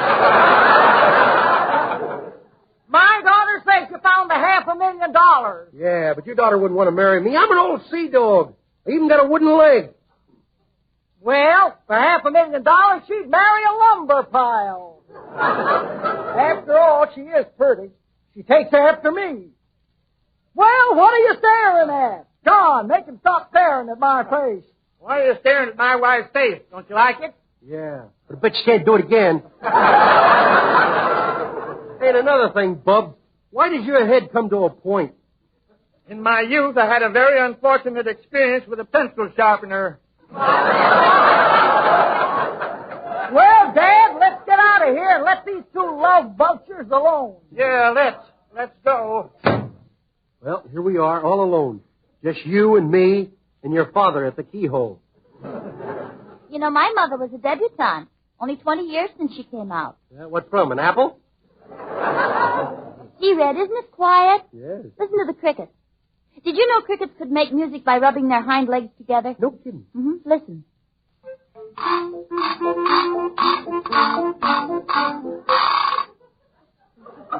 That's the first time I've ever heard it played on a broken leg. Oh, alone at last and with a sailor. Would you like something to drink? No, I can't handle it. Last time I had something to drink, something very funny happened. I kept sticking my head out the porthole. What's funny about that? There was no porthole. Now, look, you know it's all you can do to keep from asking me. Asking you what? Me to marry you. Well, I will, and you can't back out. Now, wait a minute. Gosh, I thought you'd never ask me. Yeah, but I put up a great fight, though, didn't I? Harriet, dear, it's getting late. Don't you think you better go to bed? Yeah, you go to bed. I'm going to go to Hawaii. Well, if you're not going to marry me, this is goodbye. Now that my daughter's gone upstairs to bed, tell me, why wouldn't you marry her? Her feet's too big. Her feet's too big. That's ridiculous. Well, she's upstairs getting ready for bed, isn't she? Yes. Well, listen. Well, why doesn't she drop the other shoe? How about that? 1 foot bigger than the other.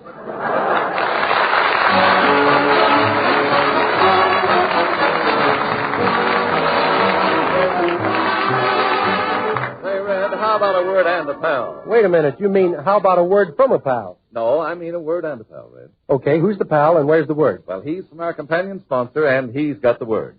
Yes, and a good word. You know, gentlemen, if you paid $100 a pound for a special pipe mixture, you couldn't get a finer quality tobacco than Sir Walter Raleigh. It's the quality pipe tobacco of America. And you'll fully realize that with your very first pipeful of Sir Walter Raleigh. It has a rich, full taste and flavor, a pleasing, fragrant aroma, and it burns just exactly right, extra cool, even, and slow. It's little wonder Sir Walter Raleigh is a big favorite in the Army and the Navy, on American college campuses. In fact, everywhere you'll find men who know quality smoking. Gentlemen, you'll like Sir Walter Raleigh. Try a tin tonight. 1 week from tonight, same time, same Raleigh show, and your same friends. Red Skelton, Ozzie Nelson, and his music, Harriet Hilliard, Wonderful Smith, and yours, Truman Bradley, will all be back. You got something to say, Red? Yes, thanks a lot for listening. Goodbye now. Red Skelton appears on this program through the courtesy of Metro Goldwyn Mayer. This is the Red Network of the National Broadcasting Company.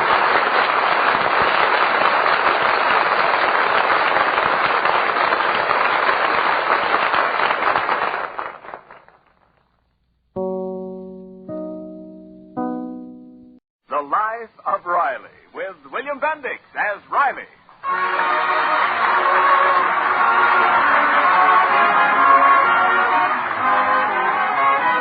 Well, it's Christmas Eve, and in the Riley house there is peace and goodwill toward all men. But this definitely was not the case a few days ago, when Riley was a man sorely beset by trouble. It began one evening as our hero, a pencil stub in his hand and a dazed look on his face, was going over the monthly bills. 7, 640, 219. Riley, haven't you finished adding those bills up yet? Takes time, Peg. I ain't an adding machine. Only got 10 fingers. Well, let's see. Electricity, that's okay. Gas, okay. Hey, what's this? $12 for a pair of pants? For Junior. Well, you just got a pair of pants last spring. I know, but he's awful hard on pants. It's those school benches sliding in and out all day long. It just wears out the seat of his pants. Yeah, well, it's got to stop. I send that kid to school to use his head. Well, how much long are you going to be with those bills? I'm all through, Peg, and this month for a change, we ain't in the red. We're even $2 ahead. A nice little reserve for a rainy day. Well, anyway, a drizzle. But this is what happens when I'm in charge of the budget, because I plan, I maneuver.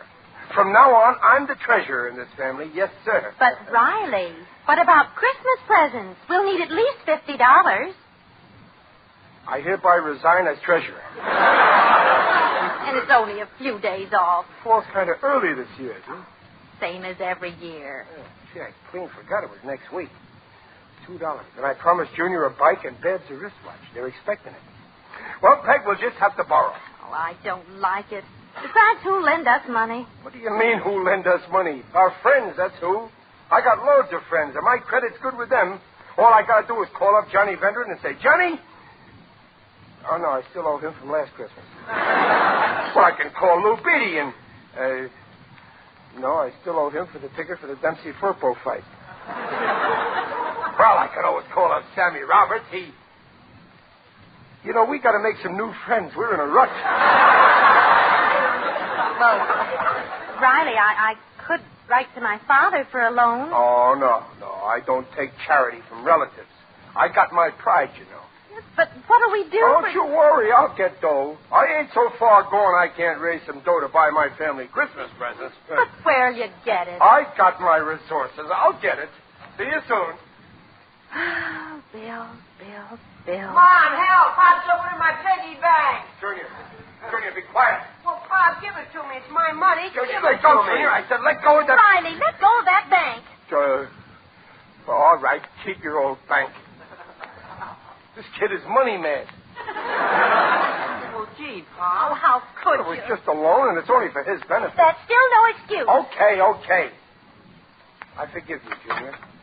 Now, let's forget it. Oh, hi. Daddy, would you hand me that vase on the mantel? This one? Yes, I left the money in here, and I... Holy smoke, look at that bankroll. That dough's been in here all the time? Yes. Well, Babs, you shouldn't leave a wad of dough lying around like that. It might be stolen by some crook. Well, if it is, it'll be an inside job. That's not fair, Peg. Listen, Babsy, sweetheart. I'm sorry, Daddy. I need this money. You might at least wait until I ask you. Well, I've got to get the girls to school some Christmas presents. All right. Keep your money. This is a fine Christmas spirit. A fine way to pay me back for all I've done. When you were little, who dressed up in a red suit every Christmas with a beard and a wig and pretended to be a big, fat, jolly Santa Claus? I did. Yeah, well, who stuffed the pillows down your pants? I did. All I ever done for you kids is work. I put in 8 hours a day at that plant working for that ungrade Stevenson just so as Stevenson. I forgot. Peg, we got nothing to worry about. The bonus. What bonus? Well, I forgot all about it. Stevenson is going to give all the guys in my department a big bonus. He does it every Christmas. Oh, Daddy, that's wonderful. just great. Yeah, ain't he a darling ungrade?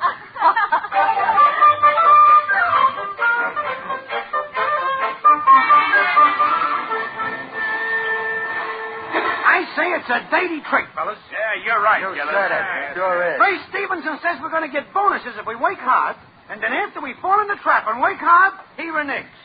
No bonus. I tell you guys... Here's Riley. Does he know yet? No. Hi, fellas. You're late, Riley. Yeah, I know. I stopped off to put a deposit on the bike I'm getting my kids for Christmas. Boy, that bonus we're getting sure is a break. Riley. We're lucky we're working for a guy like Stevenson. What a sweet type. But Riley... It ain't every boss that hand out bonuses just like that. Look, Riley. Remember how I always stuck up for this Stevenson when all you guys said he was a rat? Well, this just goes to show that he's... We ain't getting no bonus. He's a rat. No bonus. Why? Because he's a miserly miser, that's why. Well, he can't get away with this. We've been counting on this bonus. That's all I've been living for. Yeah, well, we ain't going to take this laying down, fellas. We got to stick up for our rights. We ought to send a delegate up to see him and demand a bonus. Yeah. Wait a minute, guys. No, he might get sore and fire the delegate. Oh, what's a job compared to your self-respect? There comes a time when you've got to fight for your rights.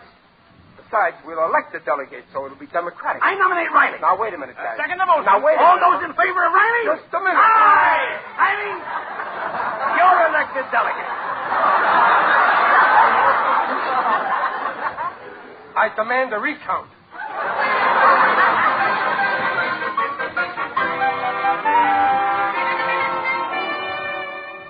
Mr. Stevenson will see you now, Riley. No, thanks, Millie. Well, here goes. Good luck. I hope you get the bonuses for the boys. Well, I'll get him all right. I'm going to be tough, and I ain't taking no for an answer. I'll show him. Mr. Stevenson! Ah, Riley, come in. Mr. Stevenson? Sit down, Riley. Mr. Stevenson? Have a cigar, Riley? Thanks. Have a lifesaver? Mr. Stevenson. Here, let me light it for you. Boss, I come to demand a bonus. Speak up, Riley, speak up. But it's about the bonuses, Mr. Stevenson. Oh, yes. I understand the men are quite upset about that. Yeah, well. Riley, I'm glad you brought this up. I want you to understand how I feel about this whole problem of bonuses. Now, try to put yourself in my place. Yeah, but boss... No, here, come here. Huh? Sit behind my desk. Where? There. Oh. Now, you're the boss, and I'm the worker. Okay, boss, sir. No. You're the boss. Okay, worker, sir. Now, look, Riley, you're the boss. You've got the interests of your employees at heart. You want to do something nice. Christmas is coming, so you think of a bonus. Go on, Riley. Give me a bonus. What would you say? Well, I'd say, Stevenson, you've been a good worker, loyal all year, and you're underpaid. So I feel you deserve a bonus. Here's a check for $100. And Merry Christmas. You offer me a check for $100? I'm insulted. Here I am, a self-respecting American workman, doing an honest day's work for an honest day's pay. And you offer me this tip? You've insulted me. Well, I'm sorry. Oh. You meant well, Riley. It's just that as boss, all you can think of is money. Yeah, I'm a greedy pig. You can't understand that as your employee, I have something better than money. Pride. Yeah, pride. And what kind of a workman, what kind of an American would I be coming in here to ask you for a tip? What would you think of me? You're a greedy pig. Right. After all, we're partners, equals. You have your job here in this office. I have mine out by my machine. But we're still partners. This is our plant. Those are our machines. Those are our planes that we're making. Now, do you see why you shouldn't offer bonuses? Well, yeah, but what? What will we tell our wife and our children? Oh, Riley, they'll understand. Now, don't you feel a lot better about not getting the bonus? Oh, yeah. What a relief. Fine. Yeah, but the boys... Oh, don't think I'm going to forget the boys. I'm going to throw a big Christmas party right here in the plant, and they're all invited. Oh, boy, that's swell. And there'll be a big tree, refreshments, and entertainment. A show with live actors? No, something a little more appropriate. I'll read Dickens' Christmas Carol.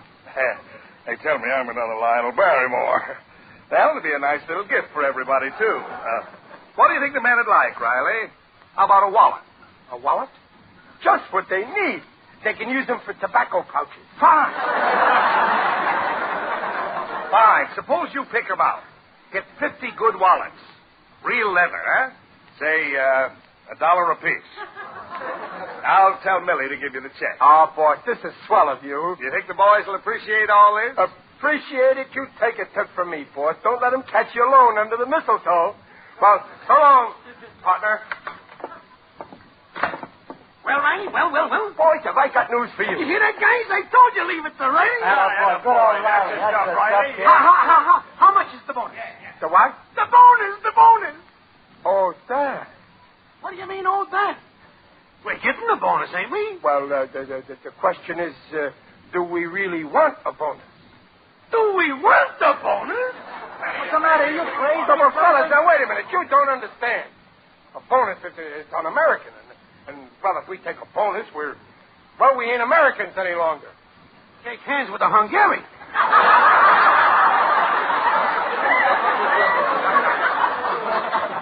Fellas, we ain't getting no bonus. What? No bonus? No, but we're much happier without it. Believe me, look, I'm happy.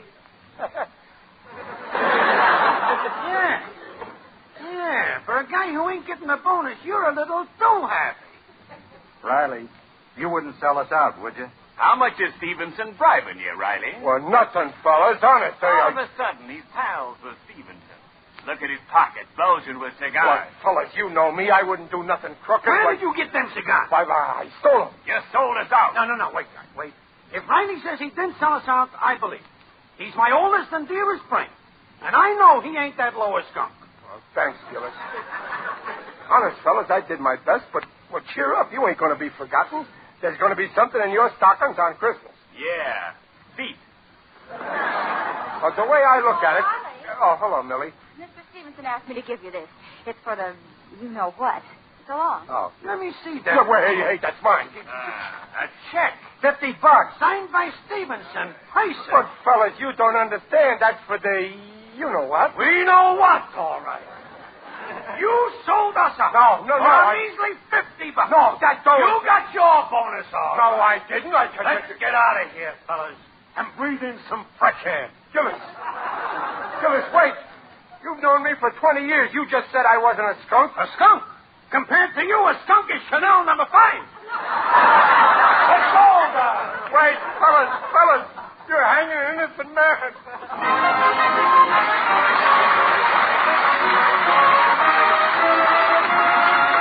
We'll hear the second act of The Life of Riley in just a moment. But right now, Santa Claus is coming to town, driven by Lou Kozloff and his 10 reindeer.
Back to The Life of Riley with William Bendix as Riley, who now sits in his living room, a bitter and disillusioned man.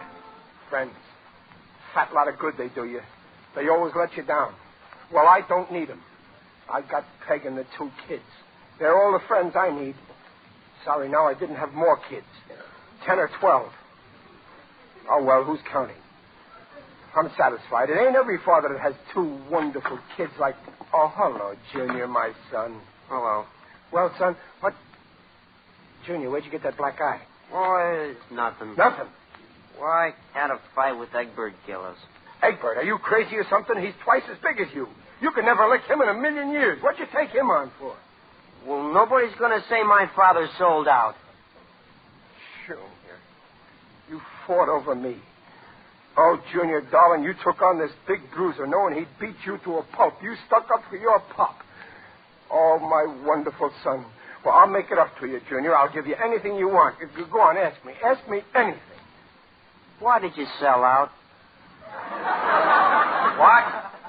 Do you believe it? Well, I didn't want to, Pop, but, well, gee, everybody saw the check. I don't want to hear no more. I got a good mind to put you over my knee and give you a black eye so you won't be able to sit down for a week. Well, Pop, if it isn't true, why didn't you at least explain? Nobody will listen to me, just like you won't listen to me. I can explain the whole thing in a second. Well, I'm willing to listen. No. I got my pride. If you have so little faith in me that you can believe this story, well, then I'm through. I ain't explaining. You can think what you want. And I hereby resign as your father. Oh, you're home, Daddy. Oh, Betsy, my only child. Betsy, I know I've neglected you, and I never paid as much attention to you as I should have. All on account of him. But I swear I'll make it up to you. I'll give you anything you want, Betsy. Just ask me. Go on, ask me anything. Daddy, why did you sell out? What? You believe it, too? But, Daddy, I don't want to hear. My own 2 kids believe it. And I wanted to have 12 kids yet. That's all I need, a jury. To convict me. Daddy, wait, listen to me. I don't want to listen. I never thought that I'd live to see the day that Well, what's all the yelling about? Well, I got plenty to yell about. Those 2 kids of yours. The boys at the prank got a crazy idea. I sold them out so as I could get a bonus while they didn't. They're telling the whole town, and those kids believe it. Junior, Babs, how could you believe such a thing about your own father, knowing the kind of man he is? How could you think he'd do such a terrible thing to his friends? But, Mother... Not another word. I'm disappointed in both of you. Now go to your rooms this instant. Sorry. Riley, why did you sell out? What? Hey, you think... Oh, what's the use? I only want to get to the bottom of this. I didn't believe it at first, but when I found out you cashed a check of Stevenson's for $50 at the market... But, Peg... Now, don't try to deny it. I know you did. Well, sure I cashed the check. Well, look what I bought with it. Here, I'll show you. There. Wallets. For all the men. Christmas presents from Stevenson. And now they go around saying that... Riley. Oh, I'm sorry, dear. I should never have doubted you. Oh, Riley, I'm so ashamed. Oh, no, that's all right, Dumpling. Don't cry. Dry your eyes. Lend me your handkerchief. I ain't got one. Here, use this blotter.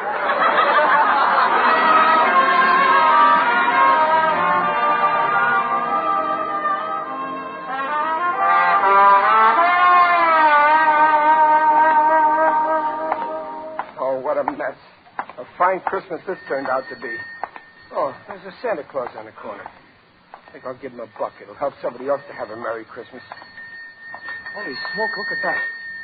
It's the first time I ever saw Santa Claus wearing a black costume and a black beard. Merry Christmas, Santa Claus. A Merry Christmas to you, Riley. You're looking fine. Very natural.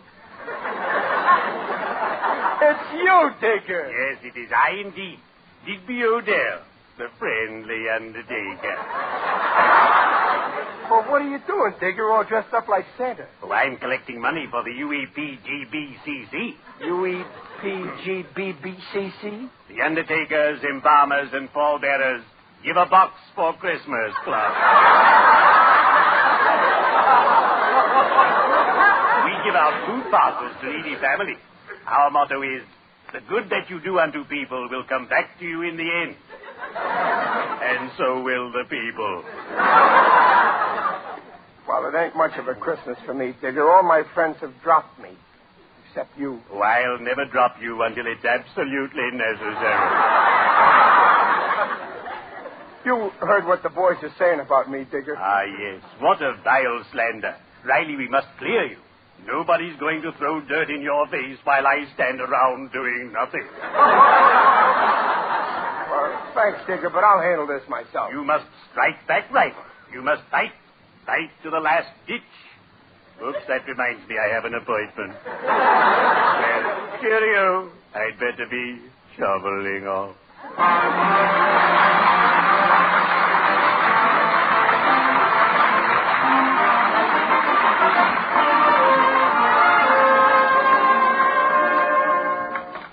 Mr. Stevenson. Millie, I told you I don't want to be disturbed. I've got to rehearse the Christmas carol for the party tonight. Oh, Riley left this box.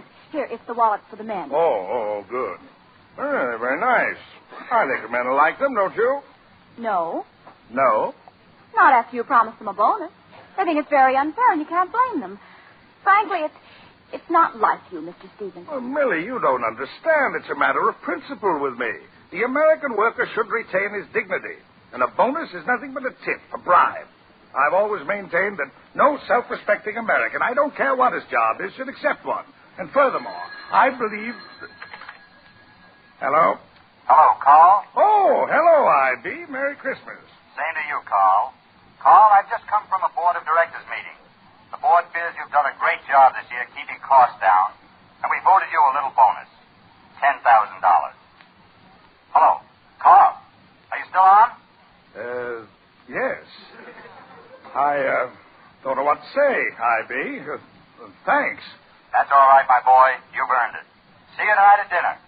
Goodbye. Goodbye. Millie, I've been thinking it over. After all, it is Christmas. Put a $50 bill in each wallet. I guess I'm just an old softy.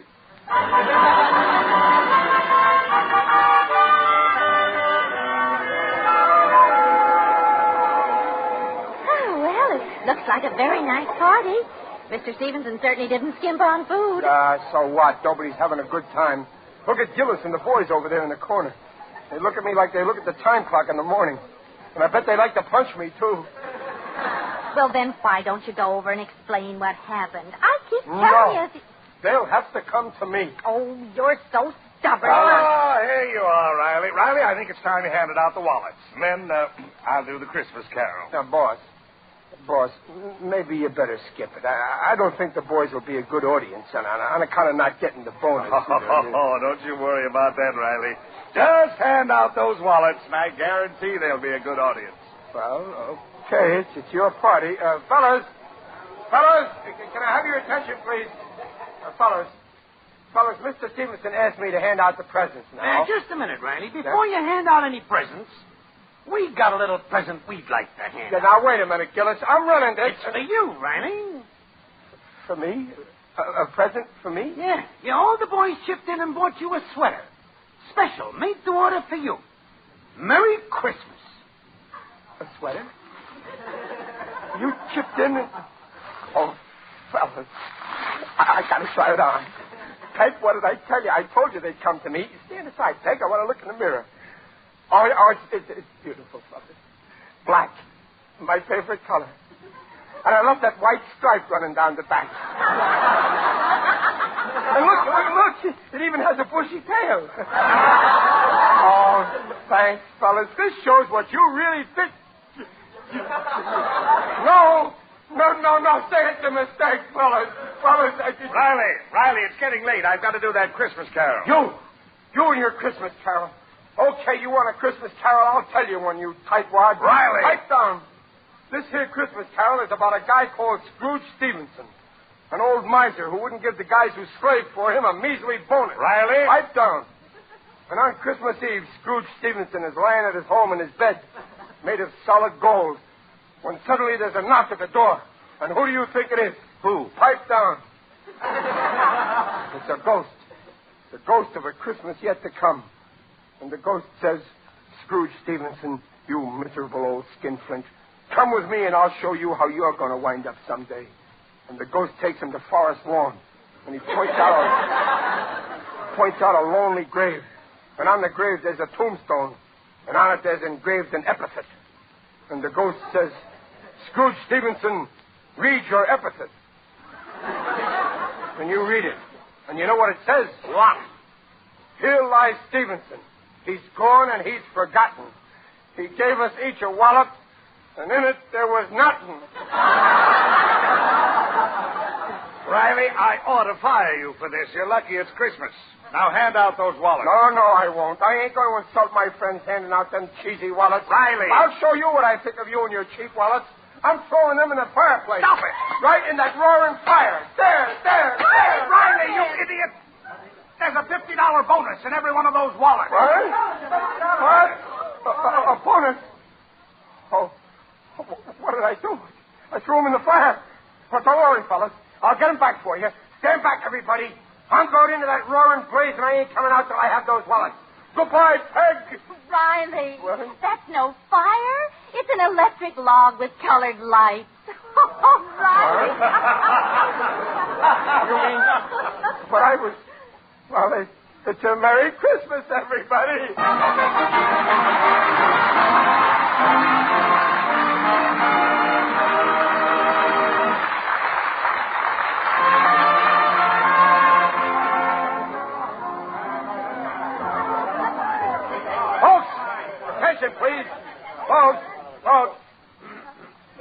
Christmas Eve, and we're all having a good time, and we're all friends, and that's the way it should be. Christmas Eve. This is a solemn occasion. Well, the fellas in the back there kindly break up that crap game. Thank you. Now, what was no. As I was saying, I want to say that there is a man here tonight who's been terribly misjudged. Oh, come now, Riley. That isn't necessary. Now, let me finish, Mr. Stevenson. He's been called all kinds of nasty names. Oh, Riley, I really don't mind. Yeah, but now you all know what a sweet, lovable guy he is. Riley, you're making me blush. And you all owe him an apology. So I'm asking you to all join in and wish him a Merry Christmas. Now, come on, all together. Let's hear you say it. Merry Christmas. Merry Christmas. And a Happy New Year. And a Happy New Year. To Chester A. Riley. To Carl Stevenson. It's a losing fight.